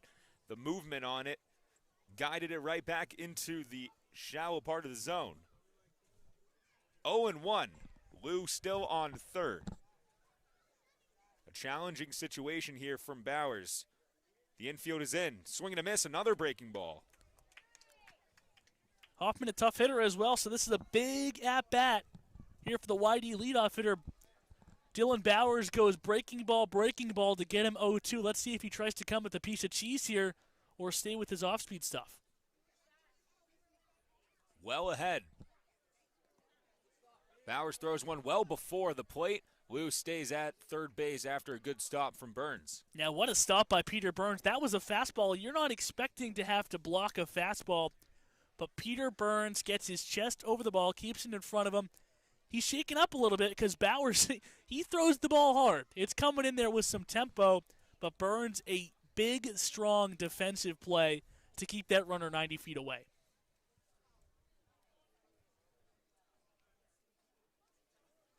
One, two. Swing and a miss. Down goes the one-spot hitter. Lou remains on third, and we're 1 out away from stranding another Red Sox base runner in scoring position. Yeah, I can't emphasize anymore how big an out that is and how hard of an out that is. Wyatt Hoffman, the leadoff hitter for this YD team, can hit with the best of them, and the Braves kept him at bay there, kept the runner at third base, and now with 2 outs, an out cannot bring in the runner from third. Smith now up. The lefty has lined out to left field. Looking at an 0-1 breaking ball. Smith has lined out, and in the third, he got on base with a walk. He was stranded on those bases, though. Lou still at third. Showing bunt, pulls back, though, and now it's a 1-1 count. A lot of bunting action from the Red Sox this half inning. We're going to be moving towards the bottom of the 5th, where the Braves have had their chances at the plate and on the base path, but just have only been able to get one across. A breaking ball swinging well ahead. 1-2 and 1 strike away from getting out of what is potentially a debacle of an inning, especially after a throwing error from Peter Burns, one that got all the way into shallow right field. Yeah, gutsy inning right here from Dylan Bowers, looking to finish it off with a good pitch. 1-2, check swing, he didn't go. Bowers, an unfortunate, defensive play behind him with Peter Burns throwing that ball into right field. Gave him a hard-hit ground rule double, but has battled back, struck out a big guy in Wyatt Hoffman, and now ahead of a tough batter here in Tanner Smith. Tanner Smith digs in with Lou on third. The chop right past Joshua Moylan and Zach Agnos. The Red Sox have the lead. And Smith takes over first with an RBI single with 2 outs, facing a 1-2 count. That's unfortunate right there for Dylan Bowers.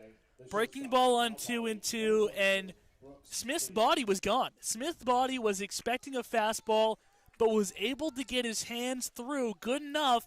Didn't hit it hard off the end of the bat, but his hands were good enough to drive it into right field and bring home Lou from third base. An unfortunate inning. This reminds me of one of the innings from yesterday, where the Braves just couldn't get out of their own way, and YD's taking advantage with some softly hit balls that are falling in for hits and RBIs.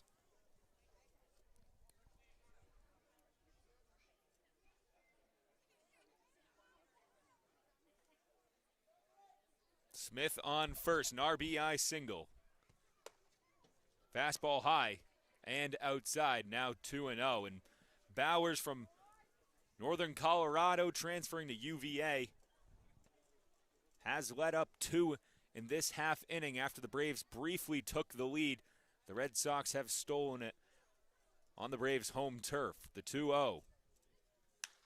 This one taken to center field. Joe Lampe coming in. He can't get there. Another base knock for the Red Sox. Another base knock and another base knock off the end of the bat. Dylan Bowers, I sound like a broken record, but is inducing soft contact. But YD is getting just enough and putting the ball just where it needs to be to get knocks and keep the line moving. Men on first and second, and really just an opportunity to get out of this inning with no damage done. If you can just put away this man in Keegan.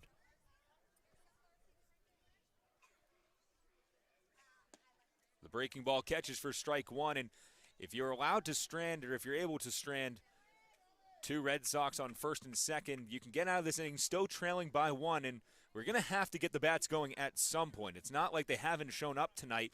4 hits apiece for either side.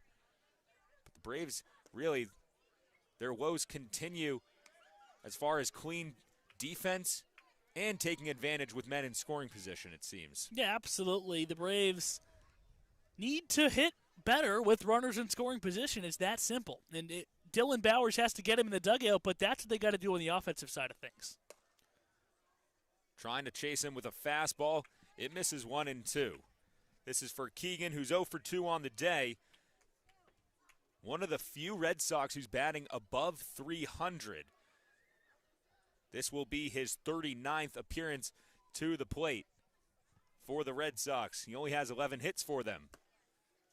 Another fastball outside, trying to bait him and going after a junk ball. This is a big pitch right here. You want to throw it in the zone because if this count gets full, the runners will be going on the 3-2 two-strike pitch, and a single, instead of scoring 1, can score 2 with the speed of Brooks Lee at first base. So this is a big pitch right here.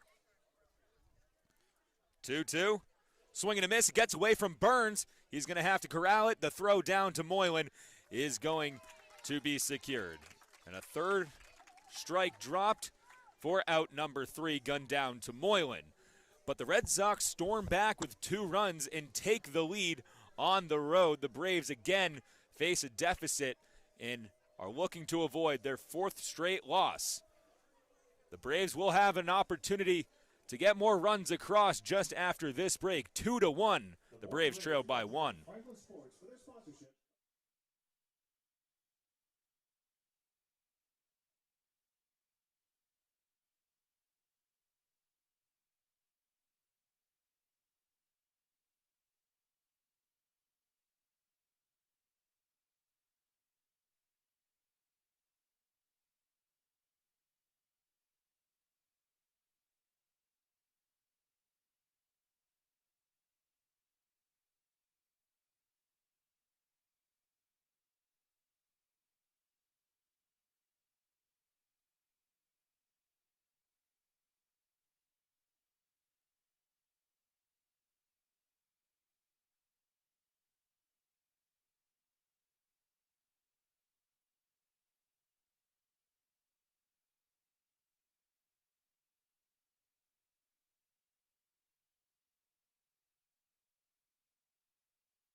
Bottom of the 5th, Dalton rushing up.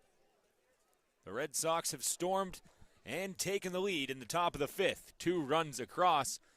2 errors on the day for the Braves, who posted 3 yesterday in their loss to Cotuit. Foul ball to start things off for Rushing. Braves they've won half the battle, Daniel. They've done a great job of getting runners in scoring position, but 4 straight innings where you strand a guy at third base, that is not going to cut it. It is not going to cut it in this league, especially when the opposing offense can produce runs. And that's exactly what has happened today. The Braves should have more than 1 run on the scoreboard, and YD has kept runners stranded in scoring position. And on the offensive side, they've done just enough to take the lead. Joe Lampe was stranded at third in the last inning. The 0-2, first ball to Rushing. A good eye from him, who's 0 for 2 on the day. Just shy of the 300 mark for average.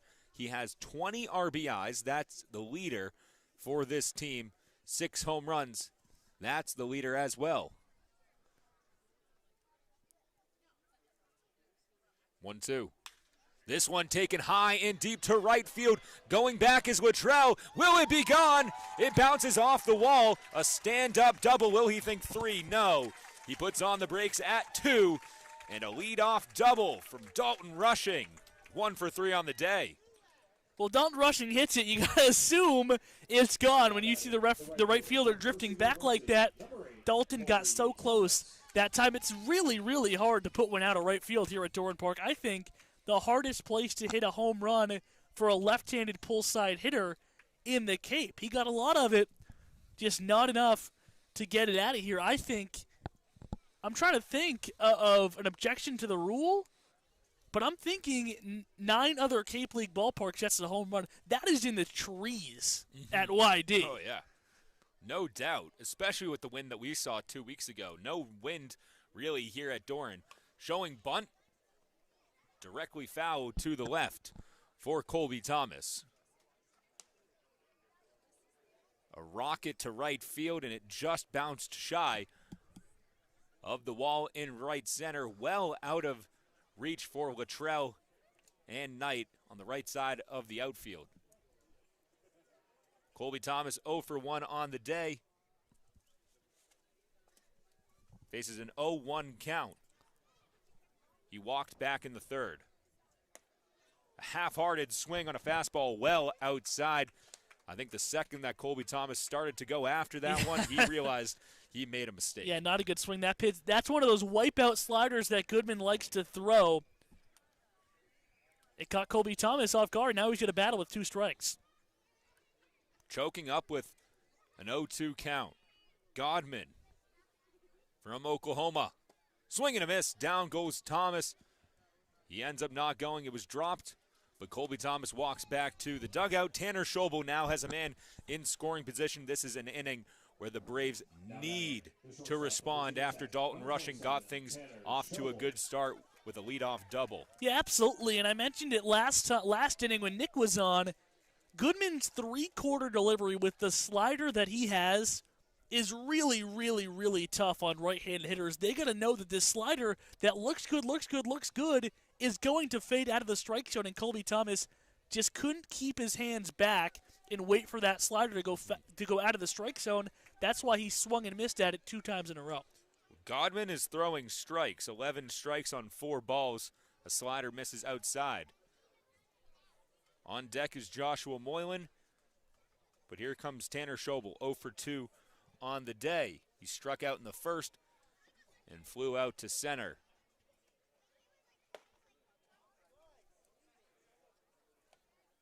Two 2-0. Really close call for the Virginia Tech Hokie. Class of 2024. He has 3 homers and 12 RBIs on the season. For a guy who's about as tall as me, he has some power behind his swing. Yeah, absolutely. A guy who can really drive it out, and you wouldn't expect it going up to him. And he's worked himself here in a good count, up 3-0. You got to imagine the red light is on here. But he's got some pop to him. 8 home runs this year at Virginia Tech. 3 home runs down in the Cape. He's a guy who can leave the ballpark on any given at-bat. Have to imagine he won't be swinging at this one. Godman has been throwing strikes but can't find the zone here. 3-0. He does swing. Will it get through? Here comes Schobel. The play. That gets away from the first baseman, and Dalton Rushing stays at third. He had an opportunity to go. Bowser could not handle the throw from Lee at short. 3-0 swinging there from Tanner Schobel. I'm baffled by that. It worked out. He got a hit out of it on a ball up the middle. But I'm surprised he had the green light. Whew, how about that? I mean, you can breathe a sigh of relief now, because if that resulted in an out, I mean, that is a really tough look. But Harvey Shapiro would not have been a happy camper. No, but hey, it worked out for us. We're going to take it. But again, Calvin, we have men on first and third, only 1 out, multiple outs to work with late in this game, middle to late in this game. This is where we need to step up to the plate, metaphorically and physically. Moylan. Well, a week ago, Daniel, you would call me crazy for saying this, But with runners on first and third, Josh Moylan is a guy that you would like to have at the plate, especially against a pitcher like Godman, who is very, very tough on right-handers with that slider running away, but it's running in to lefties, giving them a big advantage. Big cut from Moylan, 0-2. Josh took a big swing there. If he wanted to get that pitch bad, but now he's going to fight. 0-2 against a tough pitcher, runners in scoring position. You're set up for an opportunity to drive in a run without getting it out, without getting a hit. You don't want to have to get a hit to bring a run home. Fastball just missing outside, and he has pitches to work with and has the count to work with, but it's still 1-2 with Zach Agnos, who's 2 for 2 on the day, due up behind his ECU teammate. The 1-2 Schobel at first. Another pitch on the outside, 2-2. The count's knotted up. Dalton Rushing leading the way at third. Got to give Josh credit here. You know, even when he was struggling, he put together good at-bats, wasn't chasing many pitches out of the strike zone. 2 very tough pitches to take, but Josh has done a good job at spitting at both of them. Smacked into right center. That's going to get down. The 4th RBI for Joshua Moylan. There goes Schobel to third. Here comes the throw. The diving Schobel. He's safe at third. A similar first and third situation. Moylan with his 4th RBI, and the Braves bounce back. Well, I'm told you that was a hitter you like to see. Josh Moylan, when things are going good for him, they're going great. And they're going great right now. Big Crank, as they call him down in the dugout when he's hitting the ball well. Gets a big knock there. The game is tied. And now his ECU teammate, who's already 2 for 2 on the evening, has a chance to give the Bravos the lead once again. How about that? Josh Moylan's hot streak continues, posting another hit and adding to his 166 average, 4th RBI of the season. Dalton Rushing scoring, and the Braves have tied it up with Zach Agnos, the other Pirate, in this lineup, who's now 2 for 2 on the day and an opportunity to add some more runs here in the bottom of the 5th. 1-0. Yeah, let's see what Zach can do. You know, 2 singles already in this game. Neither of them were relatively hard hit. There's 2 objectives right now, Daniel. Objective number 1, stay out of the double play. Objective number 2 is get that run in from third base. And both are equally as important because you can put a ball in play, but if you hit it really hard to the shortstop, it does no good for the Braves right now.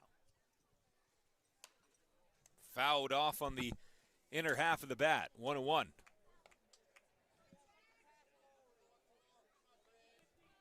How about Moylan? We watched him in batting practice over the last few weeks.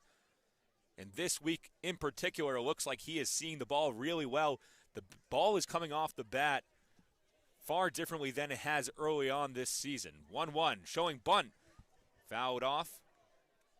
It looks like a stinger for Zach Agnos. Yeah, really interesting decision to go to the bunt there. 1-1 count. I talked about how Godman is really tough against right-handed hitters. And Zach with 2 hits today, 2 for 2. He's been up and down this year, but elects to drop down a bunt there. Now he's fallen behind in the count 1-2 and has to battle here with 2 strikes. Got to get that run in from third base. The Braves have stranded 4 runners in 4 innings at third base. Put the ball in play, get one in the air here, and get it to the outfield. 2-2, the slider misses. And that's a good take because that is Godman's put-away pitch, that slider coming across the plate to right-handed batters. So a great job by Agnos knowing that that one is not going to finish in the strike zone.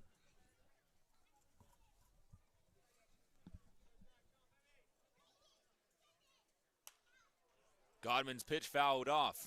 Stays 2-2 with Peter Burns on deck. First and third situation. Was surprised that Tanner Schobel didn't try and steal second with the first and third opportunity. Dalton Rushing at third. Didn't need to. We still have a first and third. I'm sure Joshua Moylan will not be going. Yeah, I was going to say, you can't send Josh right now. 2-2. Chopper down the third base line. Drifts foul. Great job to put wood on that here, and that's a slider. Now Godman's got Zach set up for a fastball coming upstairs, a high fastball, and that's a pitch that Zach has struggled with this year, catching up to the high heater. A lot of sliders in this at-bat. Zach's really set up to see a fastball up. He's got to be ready for it and at least foul it away if it's in the zone or take it if it's way too high.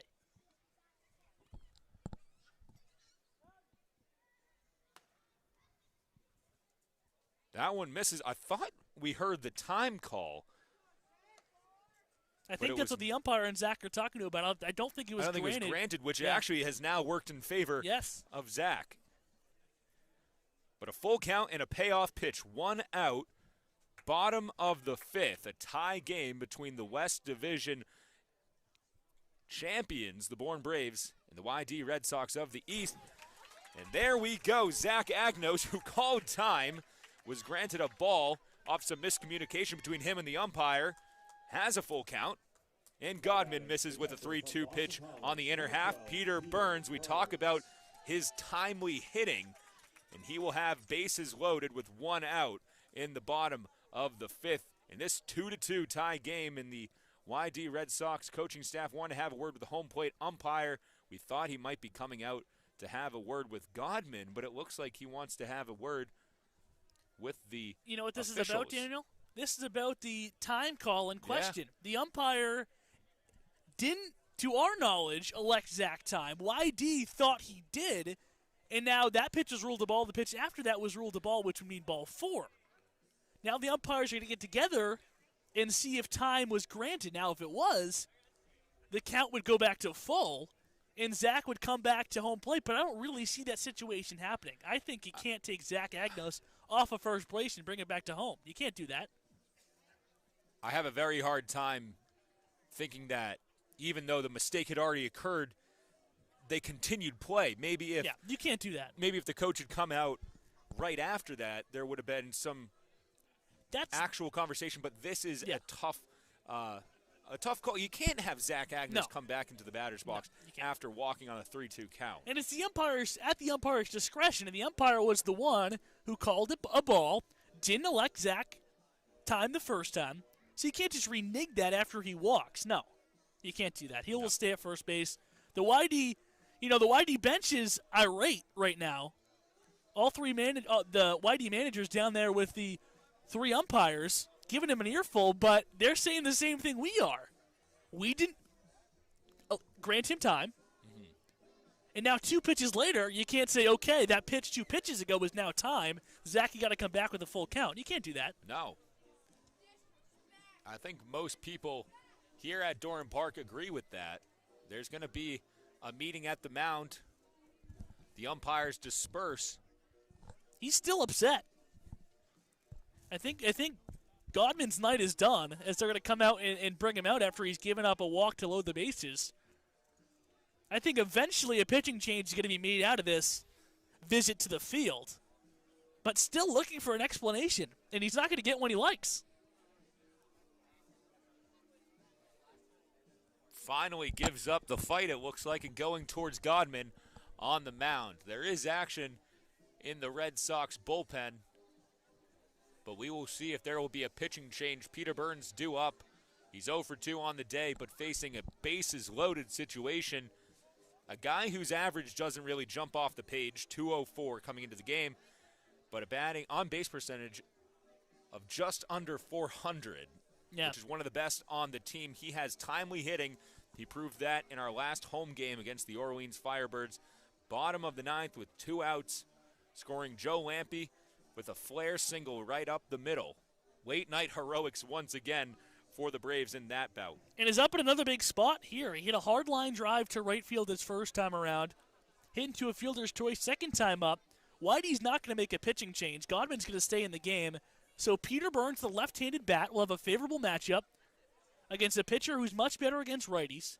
See if he can get one in the air and drive him in. Same situation for Zach Agnos here. Number 1, don't hit into a double play. Number 2, drive the runner in from third base. You don't need to bring in 2 runners. You don't need to bring in 3 runners. Your number 1 objective right now should be to prevent the double play and get just 1 run in from third base for the Braves to get the lead again.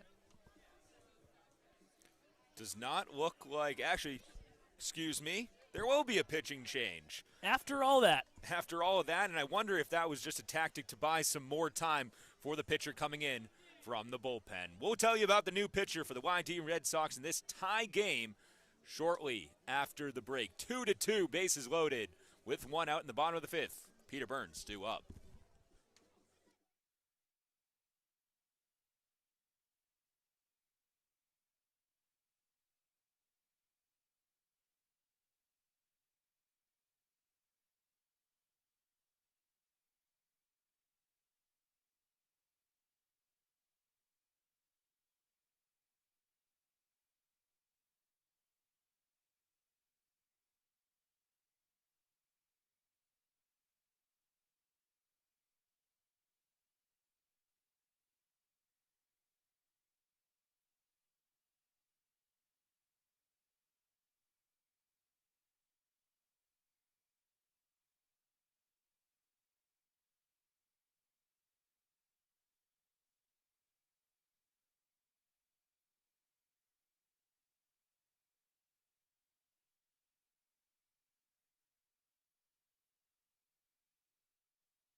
McLaughlin from BYU, the new pitcher.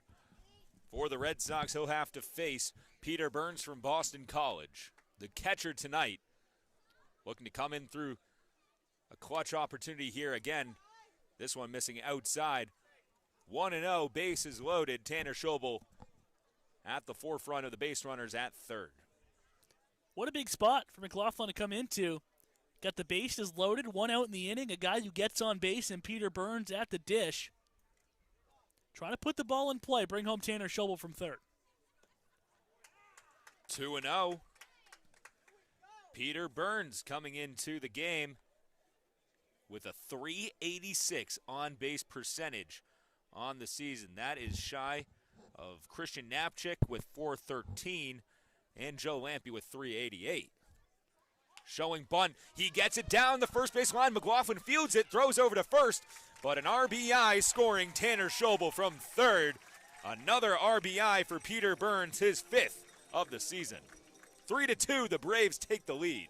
Wow. I'm surprised the bunt went down to begin with, but I'm really surprised McLaughlin didn't go home. I thought he had a chance to get Tanner Schobel because you got to remember the bases are loaded here. It is a forced play at the plate, so the catcher, Huff, turns into a first baseman. He can stretch and make the play.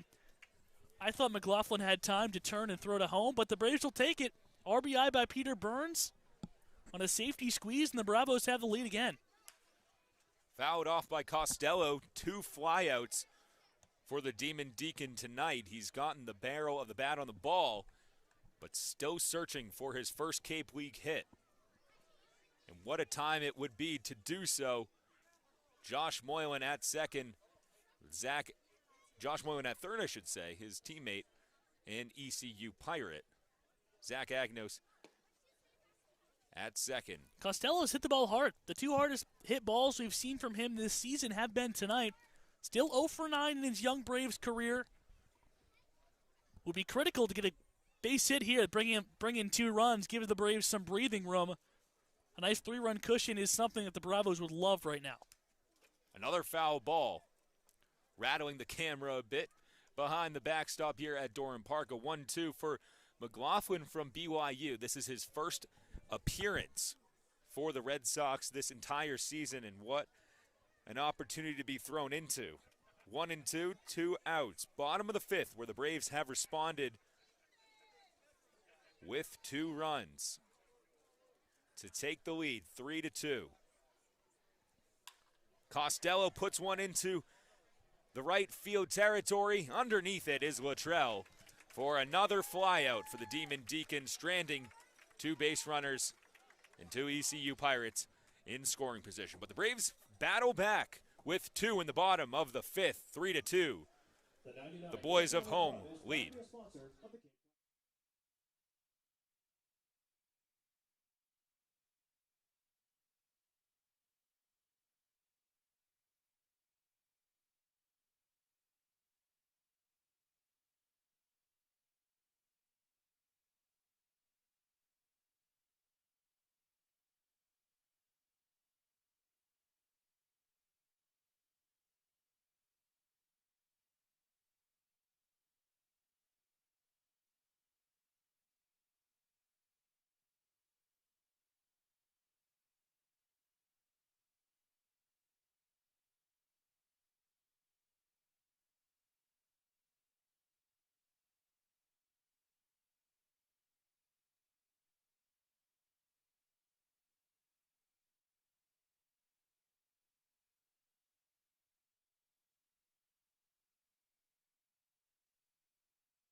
Cody Huff, the first batter that Dylan Bowers is going to face. The breaking ball drops low. And how about a response from the Braves in the bottom of the fifth?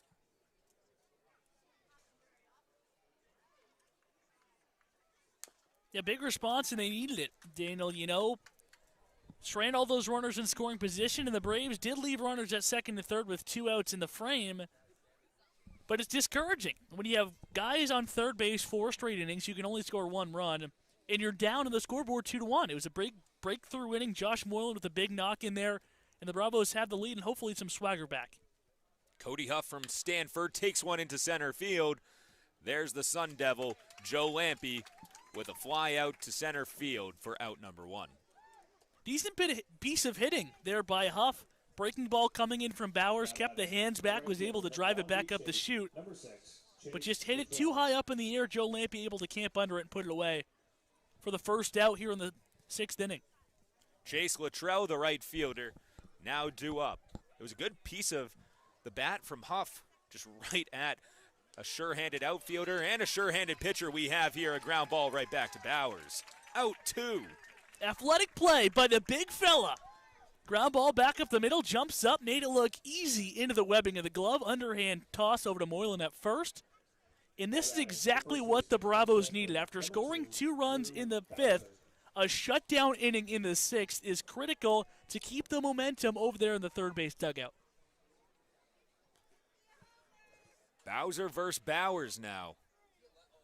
3-2, the Braves have the lead. A ground ball over to Max Anderson's side, fielded cleanly. The throw on target.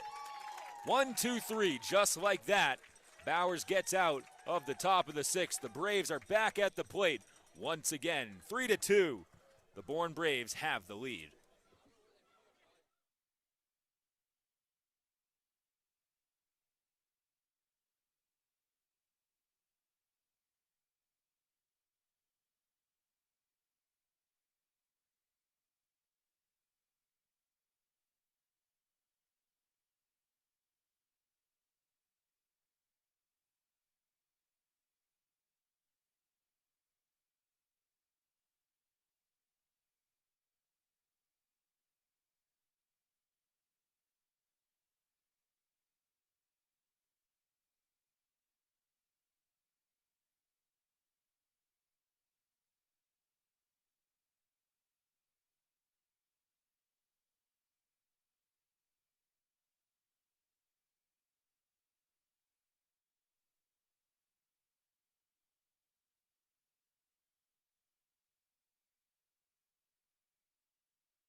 Bottom six, Joe Lampe at the plate.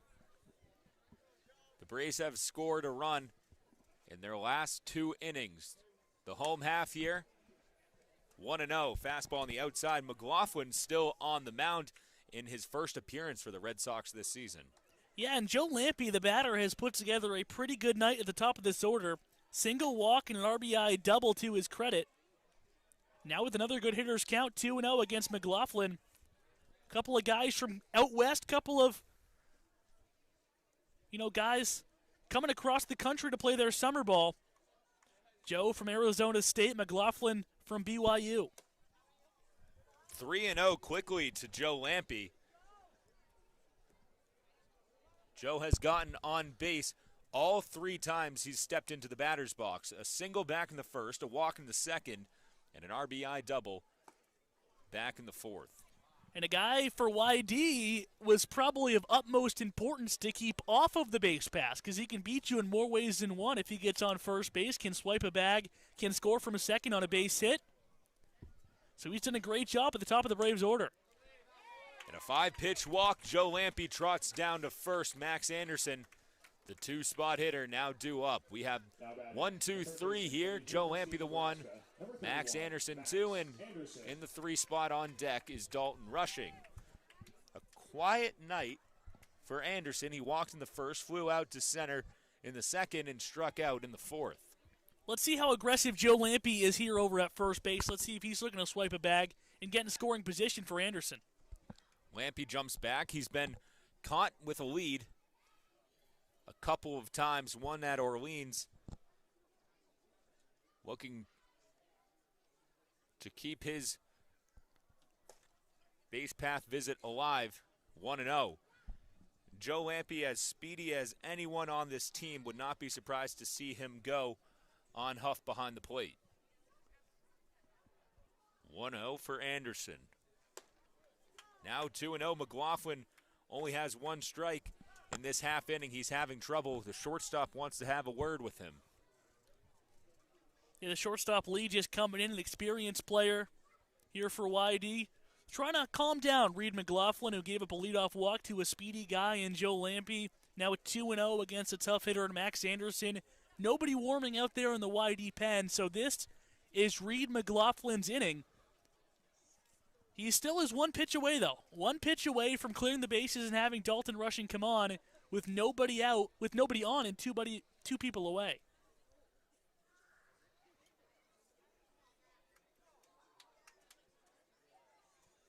Two-0. Breaking ball inside and 3-0 just like that. Could be looking at the second walk tonight for Max Anderson. On deck, Dalton Rushing. He steps in. 3-0 on the inner half and a 4-pitch walk. 9 pitches for McLaughlin this inning. 1 of them strikes. 2 walks for the 1-2 hitters. Here comes the 3 spot, Dalton Rushing. Yeah, this is nightmare situation right now for YD. Walk Joe Lampe to start the inning. Walk Max Anderson on 4 pitches. And now you're trying to get back in the strike zone. And you're looking to get ahead here early with a fastball. Nobody hits a fastball better on the Braves team than Dalton Rushing, who doubled last time. He's going to be sitting on a heater right now, trying to make this a 4-run game in a hurry. 0-0 taken into the net. Rushing from Louisville, often one of 2 Louisville Cardinals that are in the lineup. Christian Knapczyk not in town. Some family he had to attend to and will be back on Friday night.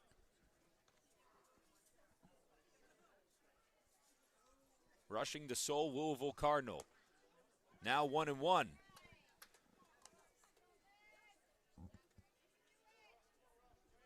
Lampe on second base behind him, Anderson. We have Colby Thomas on deck. You do not want to see him if the bases are loaded. 1-1. Lampe jumps back. It's close, but he's safe. Joe Lampe has to be careful. He's been caught napping with those leads a couple of times this season. Yeah, it was picked off on first base against Orleans the first time we were out at Eldridge Park, but it's much, much harder to get picked off of second base. Now 2-1. I'm really surprised right now, Daniel, that there's nobody throwing in the YD bullpen. It's obviously a Wednesday game. Why that is significant is because the off day is Thursday, so YD might not have a lot of pitchers available right now. That's just speculation, but nobody up in the pen as Reed McLaughlin is struggling. Swing and a miss, 2-2 now for Dalton Rushing,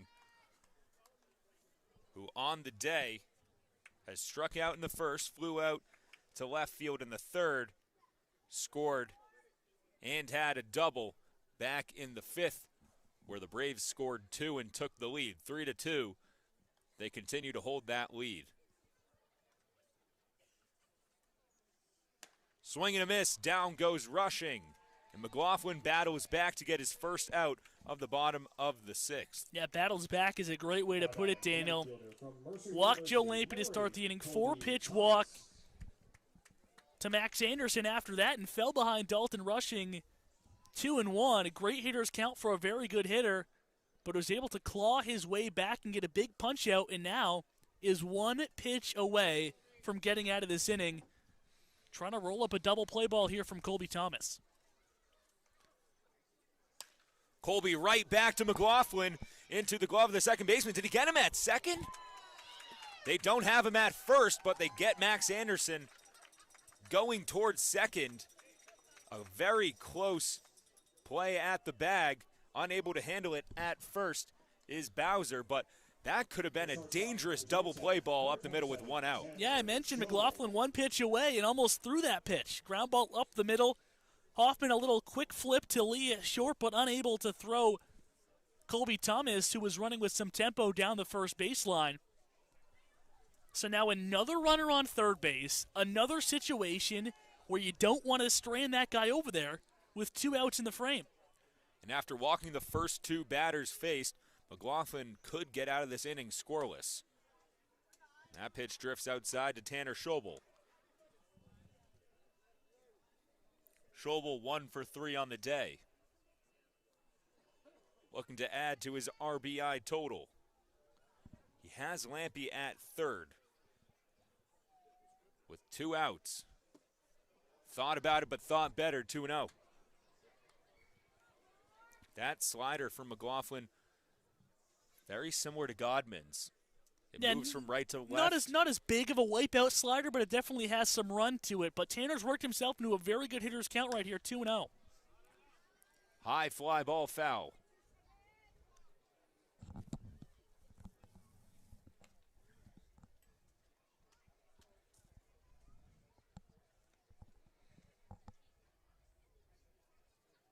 Reed McLaughlin, a guy who's having a very, very good year in over 14 innings of work. ERA of .63 coming into play tonight. Another foul ball, now 2-2. If he works his way out of this inning, you got to tip your cap because back-to-back walks, fell behind Dalton Rushing, able to fight back and get a strikeout. Colby Thomas is hitched into a fielder's choice, now 2 on and 2 away against a tough hitter in Schobel. This is going to be a big momentum swing if the Red Sox can get out of this inning unscathed. 2-2. Breaking ball. That's going to ring him up. Looking at a high breaking ball, but it caught the highest part of the zone according to the home plate umpire. Again, Braves stranded on the base path, and McLaughlin battles back after allowing the first 2 Braves he saw on the base path off of balls. 3-2. The Braves are still leading, but this game is going towards the latter half, and it's getting closer and closer to crunch time. 3-2. The Bourne Braves are protecting home turf.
Dylan Bowers on the mound once again for the Braves, who continue to struggle with men on base. 3-2, they have the lead, but this is a good one between West and East. And with that, I'm going to send it to my partner, Calvin Cristoforo, for 2 innings of play-by-play. Hey, thanks again, Daniel. The Braves leading over YD 3-2, and who would have thought that Dylan Bowers would be seeing his 4th inning of relief here for the Braves, but he's pitched well, gave up 2 runs in the 5th. Couple of defensive errors behind him, though. Let those runs cross the plate for YD. He'll start off with 8-9-1 in the YD order, and the Cal State Fullerton Titan, Zach Liu, will start things off. Bowers has thrown both of his pitches for strikes, the breaking ball and the heater, but this first pitch hook is downstairs for ball 1.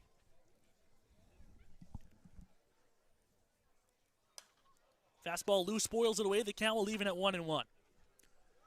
Yeah, Bowers has impressed me. You know, he's allowed 2, but the way that he's changing up his pitches and changing up his velocity shows why he's transferring to UVA, one of the best, not just ACC programs, but national programs. And the size of him, I mean, you walk by the bullpen and you see him, he is huge. Well, they call him Thor on the Braves team, and they don't do that for no reason. 6'5", 260.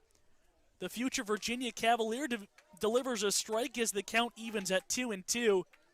Neither of his runs were earned in this game. A Peter Burns error behind the plate helped YD score 2 runs. 2-2 pitch to Zach Liu. Curveball breaks away from the plate, so the count will go full. You don't want to walk Zach Liu, who's hitting a hair under $130 right now, and who can beat you on the bases. So this is a big 3-2 pitch. They'll do it again as Liu spoils it away.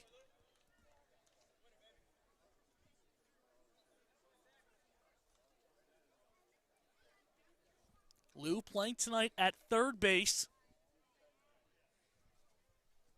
Facing a tough customer in Dylan Bowers. The 3-2 pitch. Hit high to center field. Not that deep, though. Joe Lampe ranges to his right and puts it away for out number 1. Good play by Joe Lampe about his routine as it gets. Off the bat, it looks like a really far ball, even threatening to be a home run ball, but that 395 in dead center here at Doran Park is... It's a long way. That's a long 395. And you say, like, it's still in the 300s. You know, these guys can hit it 400 plus or north of 400, but that is a long drive, especially with no wind helping these batters here tonight. Yeah, it does seem like this field, Doran Park, plays big, right? Talking to a couple of the guys down there, you know, a guy like Christian Knapczyk said he'd love to hit every game at Red Wilson Field where YD plays because it's 360 to dead center, 330 to the corners. But Ken Turner, on the other hand, says, no. I want to play at Doran Park because that field is a pitcher's park. Luckily for the Bravos, we're not at YD tonight because that ball by Zach Liu might have had a chance to go over the center field wall. 2-0 pitch tonight, misses inside. So now the Red Sox 9-hitter sits at a 3-0 count. Yeah, Briley Knight, the 9 spot. Need to take care of him if you want to move forward in this inning and get out of it scoreless. A 3-0 count's not going to help. That one clips the inside corner. No official at-bat yet for Knight. Took ball 4 in the 3rd, delivered a sacrifice bunt in the 5th. Trying to reach base for the 2nd time tonight. Dylan Bowers delivers on 3-1. It's a fastball off the hands into right field. It's going to be a tough play, but Colby Thomas comes in with speed and makes the grab out in right field for out number 2. I thought that was a for sure bloop single. I mean, Colby Thomas came in as fast as he possibly could to secure that in shallow right field, but I thought that was more so Zach Agnos' ball or even Joshua Moylan's at first, but Colby Thomas coming in agile as ever, making out number 2. And the one spot hitter in Hoffman, you know, you need to get this guy. Cannot stretch out these half innings more than you can and more than you do. And that's how they scored 2 back in the 5th inning. Yeah, it was a great catch by Thomas coming in on that Knight blooper to keep Knight off the bases for the top of the YD lineup. And Dylan Bowers continuing to throw strikes and work with pace is up ahead of Wyatt Hoffman, the YD leadoff hitter, 0-2. Trying to do a quick 1-2-3 inning and get out of here through 4 innings in a flash. The 0-2 pitch is down low in the dirt. Hoffman goes swinging. Peter Burns with the block onto Josh Moylan, and that will retire the side. An impressive 4-inning outing for Dylan Bowers. He'll get some fist pumps in the dugout. You got to assume his night is done, but he put the Braves in position to win, and the Bravos will head to the bottom of the 7th, up 3-2. It's stretch time here at Doran Park, but we're going to keep it right here, I believe, as we're going to throw it down to the sideline. We're going to have a special guest on. We had Joe Sullivan on in between innings in the middle of the 3rd inning. We're going to have Connor Sherwood on here, our team MLB baseball operations intern down there on the sideline. Connor has been doing a great job down there for the Bravos on the sideline all season long. So, Connor, I got to ask you, what has been your favorite part of the job so far? You're around the team all the time. What has been your favorite spot of your summer internship?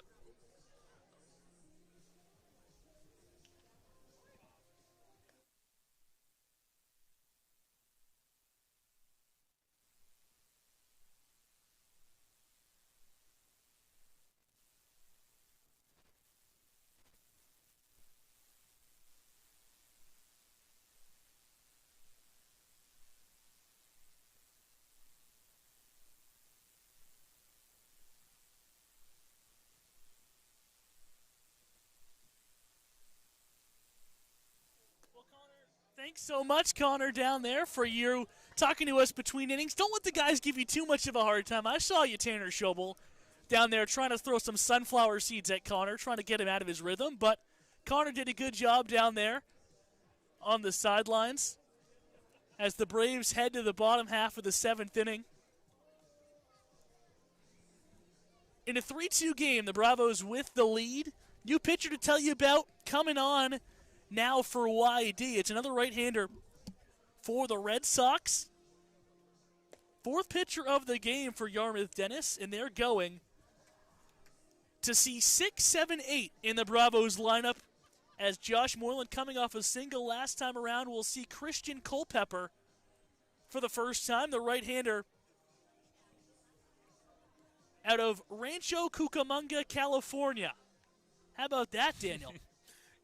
Say that again. What was that? Rancho Cucamonga. Cucamonga. I think it's pronounced. Maybe I'm wrong. Maybe it's not pronounced that, but that's what I would go with. Yeah. Making the trip across country, Christian Culpepper. Rocking the number 32 with the long blonde hair. Not the Syracuse quarterback, Rex Culpepper. The right-handed pitcher, Christian Culpepper, will be greeted by Josh Moylan, the left-handed bat. First pitch swinging by Moylan as he swings through a slider for strike 1. Well, this broadcast now is fully ACC, no longer ACC and split with SEC, as Reeves Jackson has family matters to attend to. His family's in town, so he's up there in Boston having a good time. If you're listening, we're shouting you out, and good to have some ACC action here behind the mics. But a 1-1 count, and Joshua Moylan, a big swing on the outside. Yeah, Moylan on the afternoon, 1 for 2, a single and a walk to his credit, trying to reach base for the 3rd time. But Christian Culpepper on the mound looks like a guy who wants to get it and throw it, working with some serious tempo. Out of the windup, his 1-2 pitch is on the outside corner, and Moylan can only watch as he's down on strikes. Moylan doesn't like the call. Some of the Braves faithful don't like the call. But Culpepper will take it. It's a strikeout for out number 1 here in the bottom half of the 7th inning. Yeah, tough go for Josh, but it really doesn't take away from the 1 for 3 game that he's having, especially with his 4th RBI that kick-started that bottom of the 5th.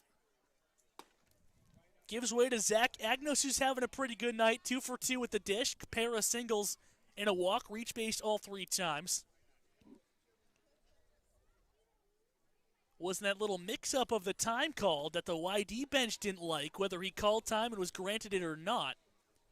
But took a walk back in the 5th, hitting for the 4th time, seeing Culpepper for the first time. Works a count up ahead 2-0. The delivery misses off the inside corner, so Zach Agnos a pitch away from reaching base for the 4th time tonight. Yeah, Zach has had a few frozen ropes today, and he's 2 for 2. A good day, and as you said, he had a bit of a slide in the last week, but tonight he's riding the ship. Had that home run against Chatham, that was a no-doubter over the fence, but has been up and down all season long. Braves would like him to be up more than down as we approach the postseason. As the 3-1 pitch is hit into center field, it's a routine play for Knight, who ranges in front of the scoreboard and puts it away for the second out of the frame. So Christian Culpepper out of the pen. 2 quick outs, and now Peter Burns steps up with 2 away and nobody on. Peter Burns from Reading, Mass. Has some local fans here, and for good reason. You know, Reese and I have talked about it, coining him as the heart and soul of this team as he swings through one. But, you know, when the Braves had their backs against the wall against Orleans, it was a 3-3 game, bottom of the 9th, 2 outs. Joe Lampe was on third, and we were talking about who was going to pinch hit for Peter Burns, who's often seen at the bottom of the lineup. His average is in the 100s. So we were talking about, you know, who's going to come in, who's going to step up for Burns in this really clutch situation. And they stuck with him. The Braves in the dugout were on top of their feet, on top of the dugout, slamming their gloves, slamming their helmets. They were all in on Peter Burns. And as Darren Weeks, our general manager, says, he is a natural-born leader, an incredibly important trait for a catcher. Absolutely, but has fallen behind 1-2. Hits it hard to the second baseman, Hoffman, but he's up with it and makes the easy throw to first as Christian Culpepper comes in a quick 1-2-3 inning. We've played 7 here from Doran Park. We're headed to the 8th. Your score, the Bravos 3 and the Red Sox 2.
New pitcher to tell you about on the mound for the Bravos, and it's a guy that you can't miss. The Braves go from one big body on the mound in Dylan Bowers, and you're like, how do you get bigger than 6'5", 260 pounds? Well, I'll tell you, 6'9", 240 pounds. Tyler Stewart, the University of Southern Mississippi product, making his second appearance of the season for the Braves.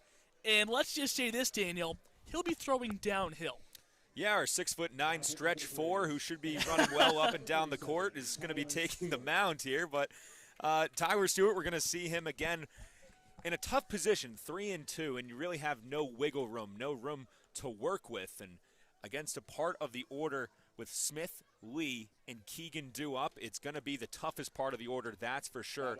Lee has been quiet tonight, coming off a 5-for-5 game in their win against Harwich yesterday. He was 5 for 5 with 2 doubles on the night, and Stewart going to be facing him now. But we'll start things off against Smith. But as you mentioned, Calvin, he will be pitching downhill. The velocity and his leverage is the main reason why he's on this team. Looking to get a hold. We'll see if Eric Adler will be ready to go in the 9th inning. But Stewart with business at hand against a tough part of the lineup, like you mentioned. And it starts with Smith here, the DH. 1 for 2 on the night, singled back in the 5th, walked in the 3rd, and lined out to right field before that in the 1st. Looks at 2 straight balls by Tyler Stewart, who has fallen behind. Southern Miss teammate with our own Ben Etheridge. Absolutely. A little bit of a size difference between the 2 Golden Eagles. As Smith gets back in the strike zone, eclipses the inside corner, the count goes to 2-1. This game to me just has Eric Adler written all over it, and there is action going on in the left field bullpen for the Braves, but I have to imagine this is a night after not seeing Eric Adler for a couple of nights that we're going to see him. The last time that we saw him, he let up the first run that we saw off of him. That was a home run solo shot. He's only let up 1 run, which is incredible, in 12 appearances. Incredible. It's incredible stuff, and I told Reeves that it really was a coming to earth moment where we realized that how special he was and how much we took his outings for granted in the 9th. But not a great start for Tyler Stewart. He started him off with 2 balls in a row, and just like that, the Red Sox have the tying run on the base path. Yeah, I mean, Stewart has to get it to Adler. We talk about being ready for Eric Adler in the 9th inning. Well, the Braves have to get there with the lead, and Tyler Stewart puts the leadoff guy on, and now he's got to deal with Brooks Lee, who's coming in 1 for 3 on the evening, a strikeout, a ground out to Agnos at second, and then singled in his last appearance in the 5th. A guy who can give YD the lead with 1 swing, 5 home runs, and his 62 at-bats on the season. The left-handed swinger swings at the first pitch and fouls it away at a play to the left side. Lee coming back to the Cape after starting the summer in Yarmouth, went to go play for Team USA, and is back in a YD uniform. The Cal Poly product, who seemingly has a bright future ahead of him in a big spot, here with the runner on and nobody out in the top half of the 8th inning in a game his team is trailing by a run. And a kid most likely that you're going to hear in the conversation for the top of the draft from Cal Poly as he fouls 2 off. And there's a reason why he went to Team USA. One of the most sure-handed shortstops you're going to see. But the way that he does it on the base path as well as in the batter's box is the reason why he is one of the Red Sox's best players.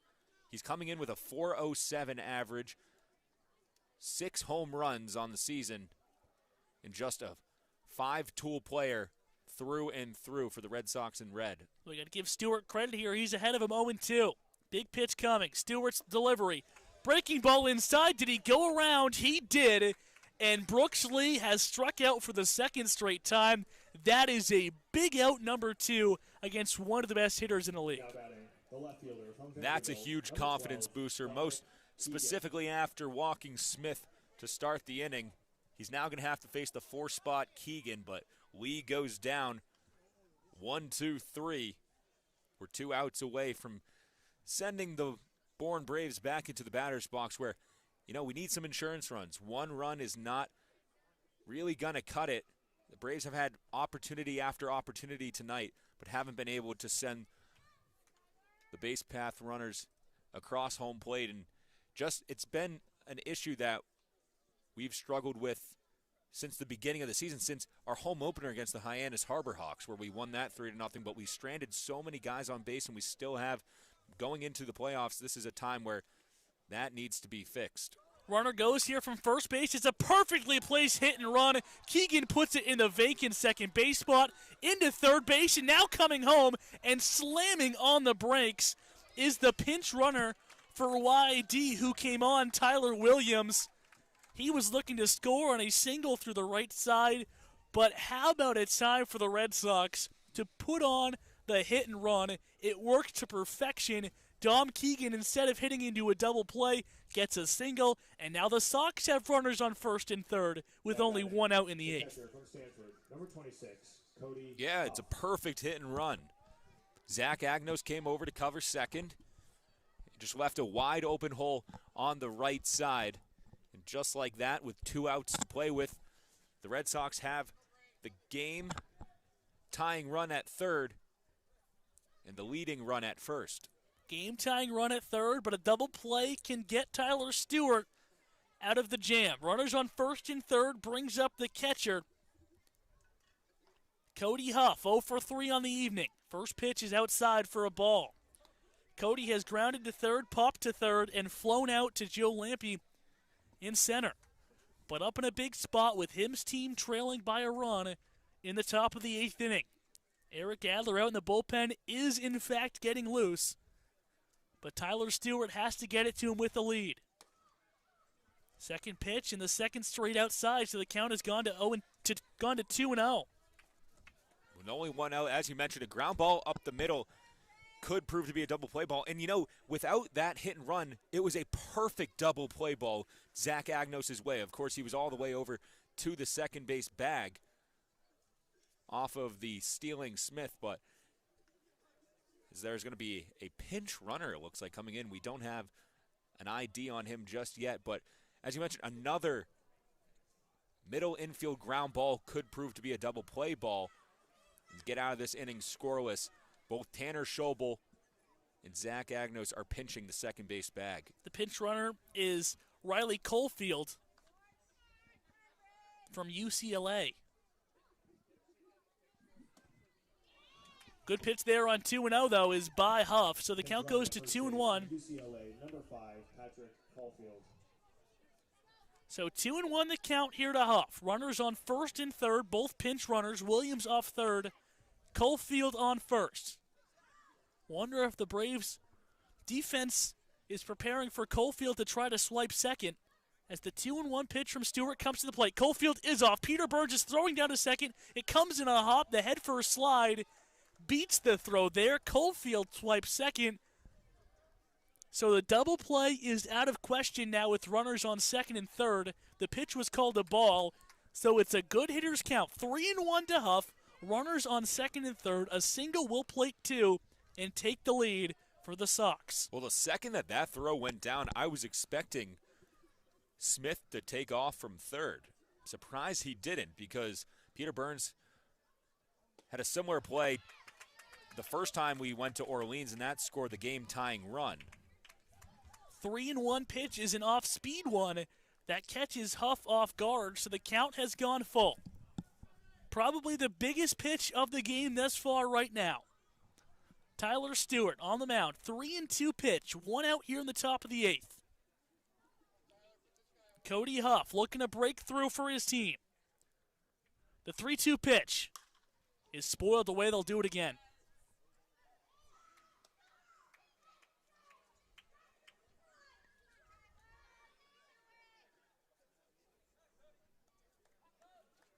A huge game, too, for YD, who's sitting at the 3 spot in the East, coming off their win against Harwich, who's 1 spot ahead of them. But the Braves cannot be sliding anymore moving into playoff time. Another big pitch right here. It's a breaking ball that Huff is in front of. He's fooled by Tyler Stewart, and that is a massive out number 2, as runners will stay at second and third with now 2 outs in the 8th inning. Number 6, Chase Luttrell. Chase Luttrell due up. Eddie Marco coming to have a word with Stewart, but that is a clutch pitch, about as big as it gets. You said it right, Daniel, as big as it gets. Huff can't put it in play with runners on second and third, and now it's up to Luttrell, who's 0 for 3 on the evening, the right fielder, who's hitting 6th in the YD lineup. Grounded to Josh Moylan at first, flew out to left, and then grounded back to the pitcher, Bowers. That was in the 6th. So Luttrell in a big spot. 2 out, 2 on. The Braves are at the mound talking it over. See how they're going to attack. the Long Beach State product. Stewart getting some pats on his back from his teammates, but he's not out of the woods yet. A base hit will take the lead for YD, and out would put the best closer in the Cape on the mound with at least a 1-run lead.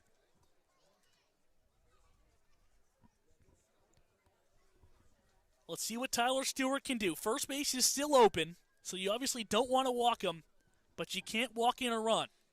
Now, Luttrell is 0 for 3 on the day, so hasn't come in with any experience of getting into the gaps here as he starts him off with a breaking ball outside. And Stewart just needs to buckle down and realize strikes have to be thrown here. A walk, a walk is fine. You're going to still have bases loaded with 2 men in scoring position, but you need to throw strikes, you need to trust your defense. 1-0 is fouled straight back. Luttrell was on it that time, fouled it to the screen. The count is even at 1-1. Luttrell on the season hitting just under 230, no homers, and 11 runs driven in.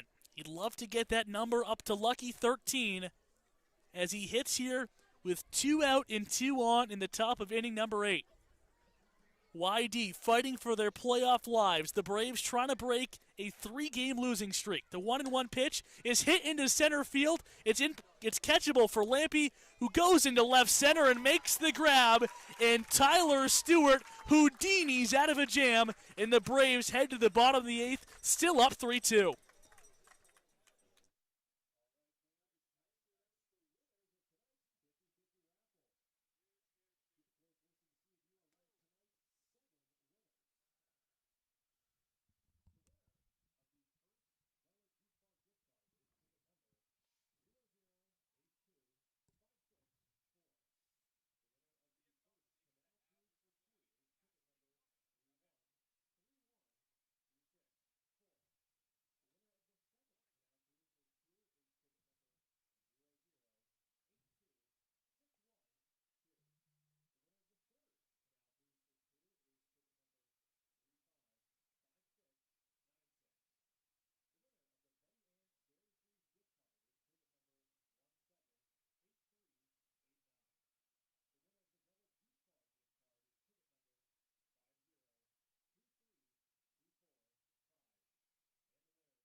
Tyler Stewart works out of the mess to keep it a 1-run advantage for the Bravos. And now the Braves look for insurance here in the bottom half of the 8th inning.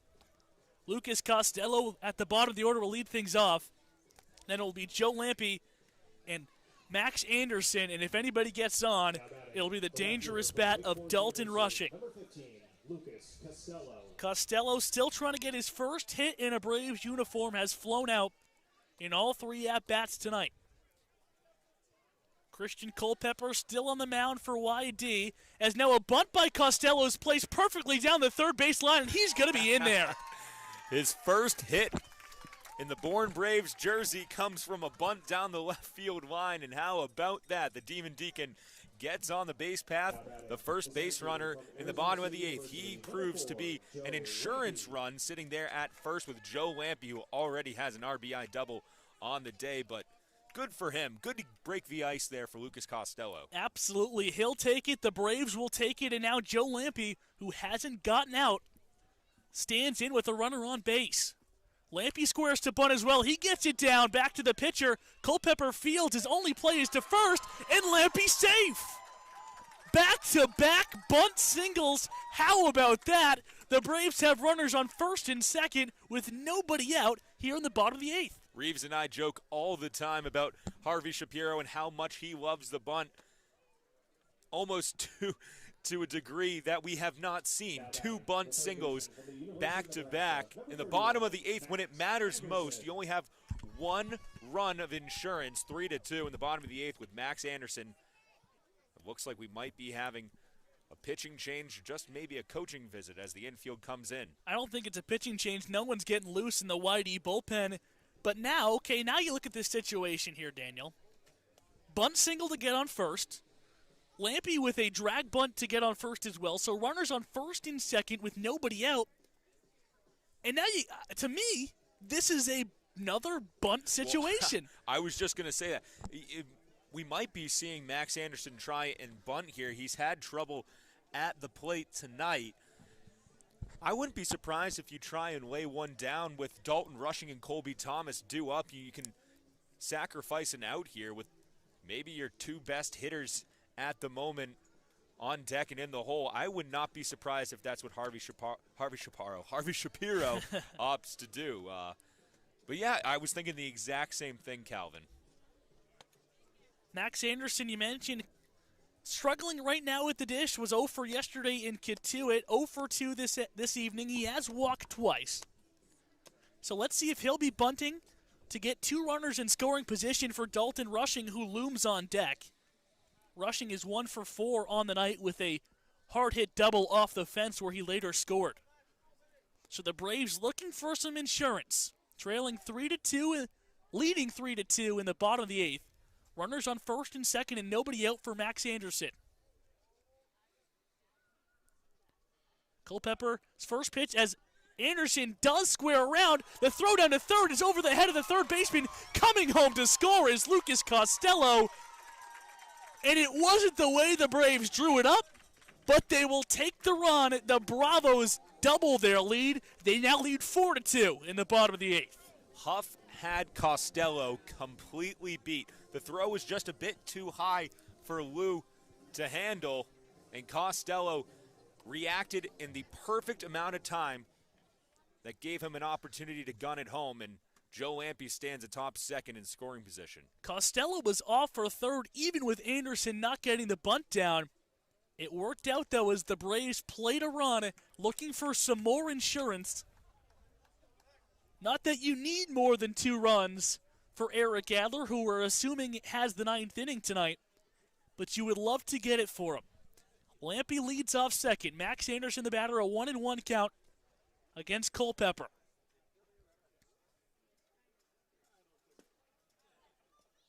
Tight spinning slider is over the plate. The count will go to 1-2. Runner on second base, Dalton Rushing on deck, Colby Thomas behind him. But Max Anderson looking to do damage himself, trying to break through with his first hit of the night. The 1-2 pitch. Fastball away that Anderson lets go outside for ball 2.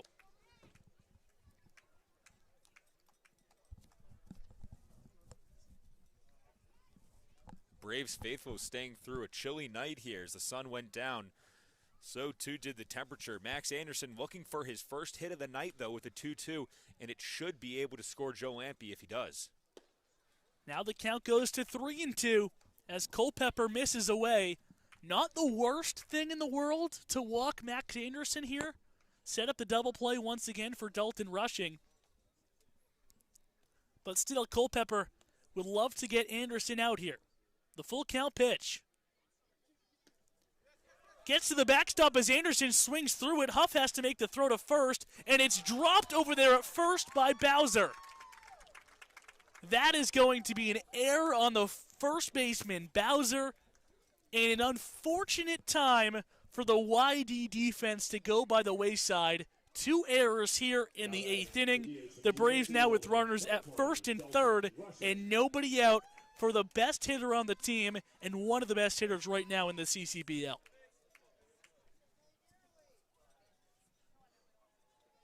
Talk about a miscue. Bottom of the 8th, you just cannot have that happen if you're Bowser. Drop third strike. Huff's throw was in time to first base. Bowser just couldn't hang on. Third error of the game by YD, second in the inning. Still nobody out in the frame as first pitch to Rushing misses high for ball 1.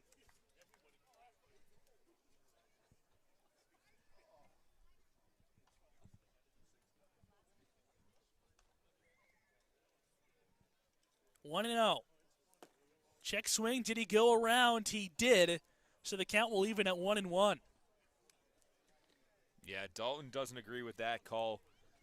Again, it looked like one of those defensive swings almost that we have seen some YD Red Sox go down on. But a 1-1 count. Joe still at third base, Joe Lampe.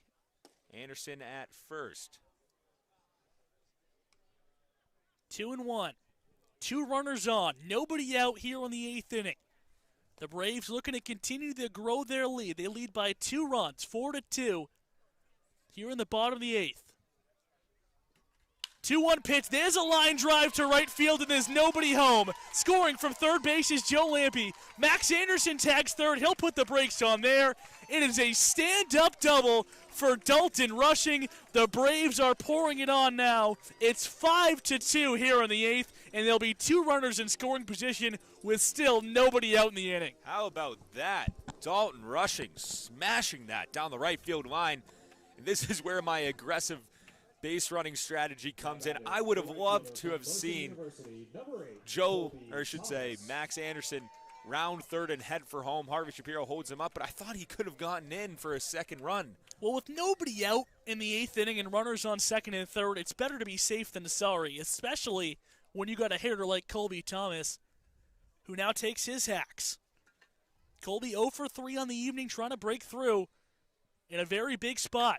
First pitch swinging, a ball popped into foul territory. Bowser's trying to make a play on it, but it goes out of bounds into the dirt pile over behind first base. So just a long strike for the first strike of the at-bat, as the Braves trying to add on to their lead even more. Leading 5-2 in the 8th, trying to break their 3-game losing skid and trying to put another damper in YD's playoff hopes.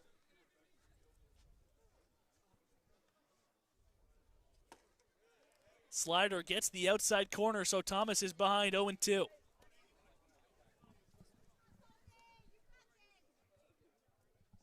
Thomas 0 for 3.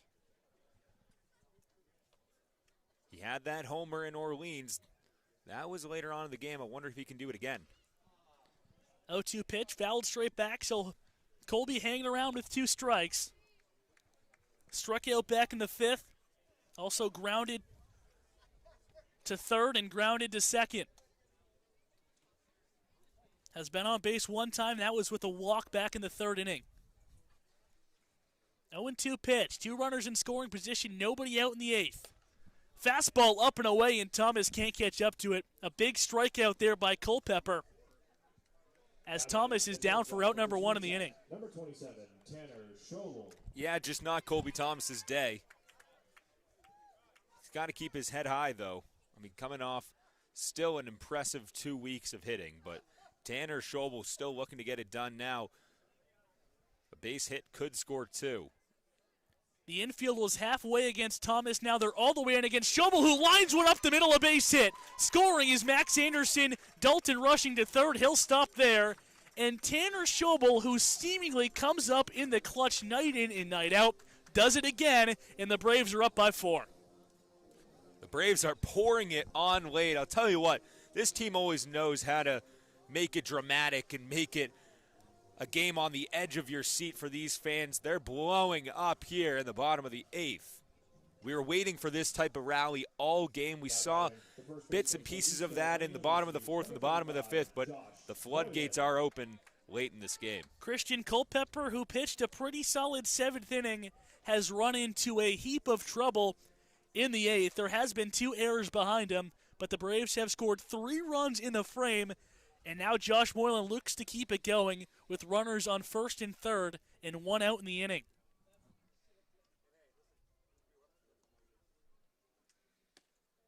First pitch, fastball misses low. Moylan quickly ahead 1-0.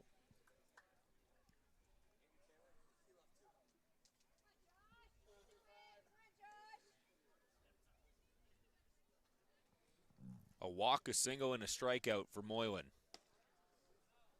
Ball in the outside corner. Tanner Schobel thought about going to second, and now he does. Delayed start, but he'll get there anyway, sliding in head first. So now Josh Moylan doesn't have to worry about bouncing into a double play. There's runners on second and third, and 1 away in the inning. A ball in play most likely will get Dalton Rushing in from third base.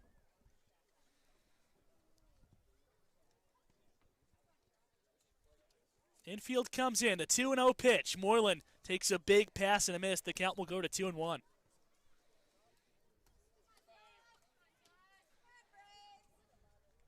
6 runs on 11 hits for the Bravos tonight. Their woes with runners in scoring position. A distant memory now. 3 runs home in the 8th. The 2-1 pitch to Moylan, a slider, and it will get in there for strike number 2. Again, Tanner Schobel's steal to second is huge. It doesn't provide the double play up the middle that it used to, and a couple of miscues here for the Red Sox have allowed the Braves to take advantage and jump all over this pitcher. 2-2 pitch hitting his center field. This will get a run home. Retreating back is his center fielder Knight. He makes the play, but tagging from third is Dalton Rushing. He will score. The Braves add another. It's 7-2 Bourne. Joshua Moylan's 5th RBI of the season. The ECU Pirate has come alive late in this season, just in time for playoffs, and after departures from Caden Wallace and Braylon Wimmer, Joshua Moylan's proven to be one of the best batters that we have. His 2nd RBI of the evening, and that'll do it for Christian Culpepper. His night is done. The Braves up by 5 here in the bottom of the 8th. We'll get the pitching change, and we'll be back on the other side. You're watching Bourne Braves Baseball.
Four run-ins, 4 runs in the inning for the Bravos. They've opened up a 7-2 lead here against YD. New pitcher on the mound. Culpepper's night is done. As Zach Agnos is the first to meet him, a ground ball goes foul. The new pitcher is the pilot from the University of Portland, Jared Lyons. Will face Agnos, who's having a pretty good night at the dish. 2 for 3, couple of singles, a walk, and a fly ball to center. Tanner Schobel still on third, 2 away in the inning, a ground ball in the hole, a diving stop by Lee, but he's not going to be able to make a throw. He puts it in his pocket. The 3rd hit of the night for Zach Agnos, and the Braves have scored a 5th run in the 8th. It's now 8-2. Zach Agnos is having one heck of a night. You mentioned it early on.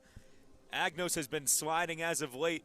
He has exploded here at Doran Park. 3-hit night for the ECU Pirate. Number 12, Peter Burns. Now the 9th batter of the inning for Bourne hits. It's Peter Burns. Agnos off of first base after his RBI knock. 8 runs on 12 hits. This 3-game losing streak as of now seems to be in the distant rearview mirror, as the Braves, who have had YD's number all season long, Another offensive outburst against the Red Sox.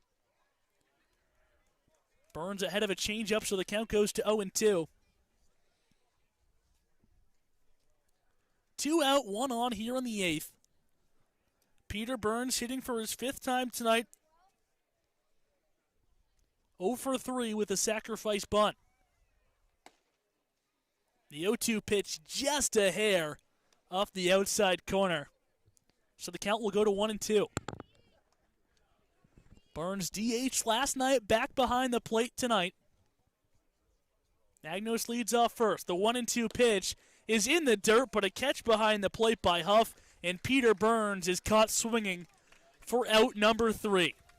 We've played 8 innings. The Braves have a 6-run lead. Dim the lights. The results are in, Daniel. It's Eric Adler time. We're making the turn from home. Adler coming in. The Braves with a 6-run lead, looking to get back in the win column. 3 outs to go. You're watching Bourne Braves baseball.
We're through 8 innings here at Doran Park, and Daniel Coates will be on the call to take you home.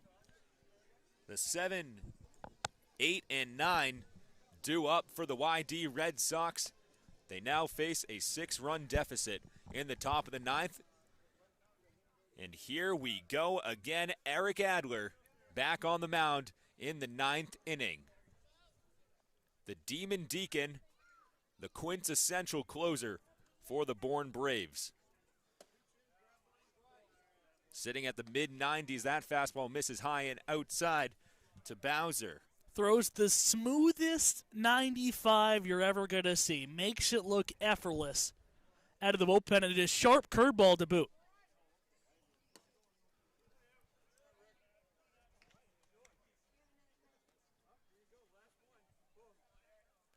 Eight to 2. The Braves explode in the bottom of the 8th with 5. They have 12 hits on the night compared to YD's 5. And there goes Adler with the first strike, swing and a miss from Bowser. Yeah, and Bowser knows it's coming. It's 2-0. Adler's up by 6 runs. He knows the heater is coming, but it's just so good that he's not able to catch up to it. 2-1. Responds to a 2-0 count with 2 strikes in a row. Knotted up at 2. Top of the 9th, no outs, an opportunity for win number 22. And Eric Adler is just the guy to do it.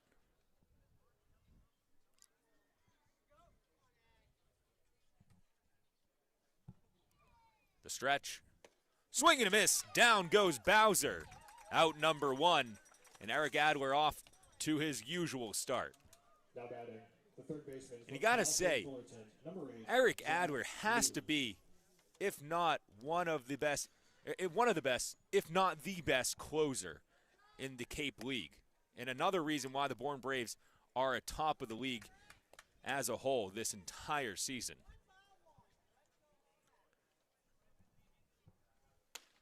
High fastball, missing upstairs to Lou. Yeah, Lou 0 for 3, 0 for 2 in the night. Reached on a sacrifice bunt, flown to center, and struck you out. Facing a tough customer, though, in Eric Adler. 1-0. Now 1-1. As you mentioned, Calvin, a smooth 95 right down the pipe. Doran Park still holding the Braves faithful here. To our left on the hill, they're watching a show. Eric Adler, the performer.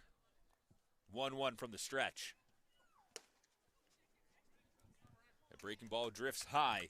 This is a great situation for Adler to be in. Obviously, he's his team's closer. He's going to be coming in closing games for the rest of the year. But up by 6 runs, you got nothing to lose. Sit back, relax, throw the ball in the strike zone. Trust your defense behind you. I know Eric Adler wakes up striking out 2 guys in an inning, but you can trust the guys behind you here. Now 3-1.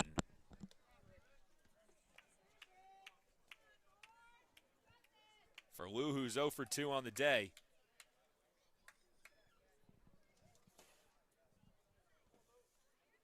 YD sitting at the 3 spot in the East Division, 3-1. And Lou takes a 4th ball high and outside. A rare walk from Eric Adler.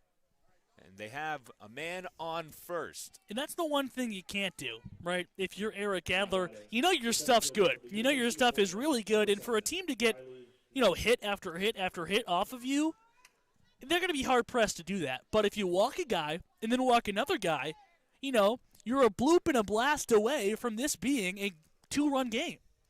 So, keep the ball in the strike zone. You're up by 6. You got nothing to lose. Just fill up the zone. This one taken by the 9-spot hitter, Knight to center field. Joe Lampe underneath. Out number 2. Retreating is Lou back to first. 1 out away for Eric Adler.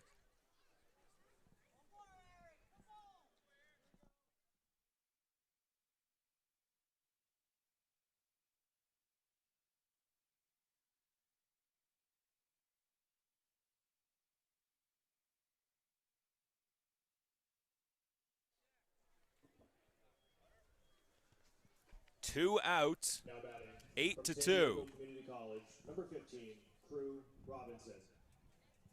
We got a pinch hitter here, Daniel. Crew Robertson, JUCO product, going against Eric Adler here with 2 outs in the 9th.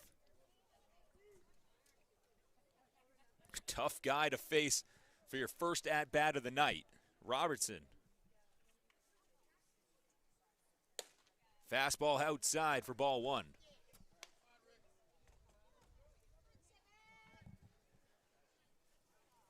Adler with a walk to the 8-spot Lou. And a fly out from Knight. Hoffman being pinch hit for. Swing and a miss. 1-1. Sticking with the fastball mostly, Calvin, which is Eric Adler's bread and butter. Absolutely, and I mentioned it, you can pitch relaxed. You're up by 6 runs. You got one of the best fastballs in the league, Trust your best pitch, throw it for strikes, let the defense do the rest. Another swing and a miss, 1-2, 1 strike away.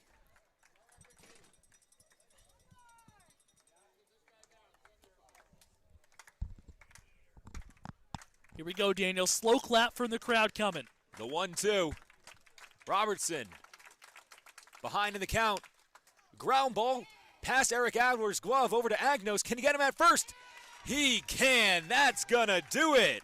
Eric Adler comes in once again, and with the Red Sox on the ropes, he swings with the right hand and delivers the knockout punch for the 13th time and puts the Red Sox out of their misery.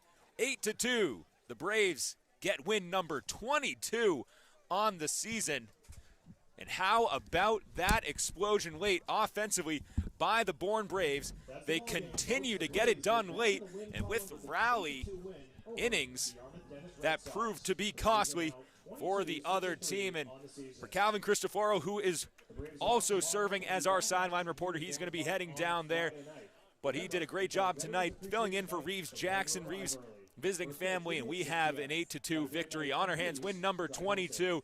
And how about that? A bottom of the eighth, that proved to be a 5-run bottom of the eighth. It was really impressive stuff, and Eric Adler does what Eric Adler does, comes in and finishes off the YD Red Sox. 3-0 against this Red Sox team. It was an impressive outing, a great start again by Tristan Vreeling, moving towards playoff time where we really have had a lot of changes as far as this Braves team, and we're looking to move more into form as we go closer and closer to our first playoff matchup.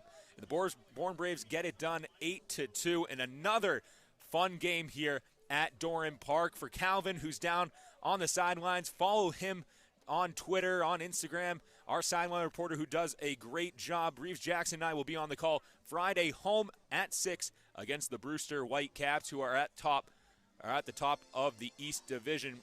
YD drops another, but for Calvin, for this entire production crew, my name is Daniel Coates. Thank you so much for joining us tonight. The Bourne Braves get it done for the 22nd time. They're back in the win column after a 3-game slide. 8-2 here at Doran Park.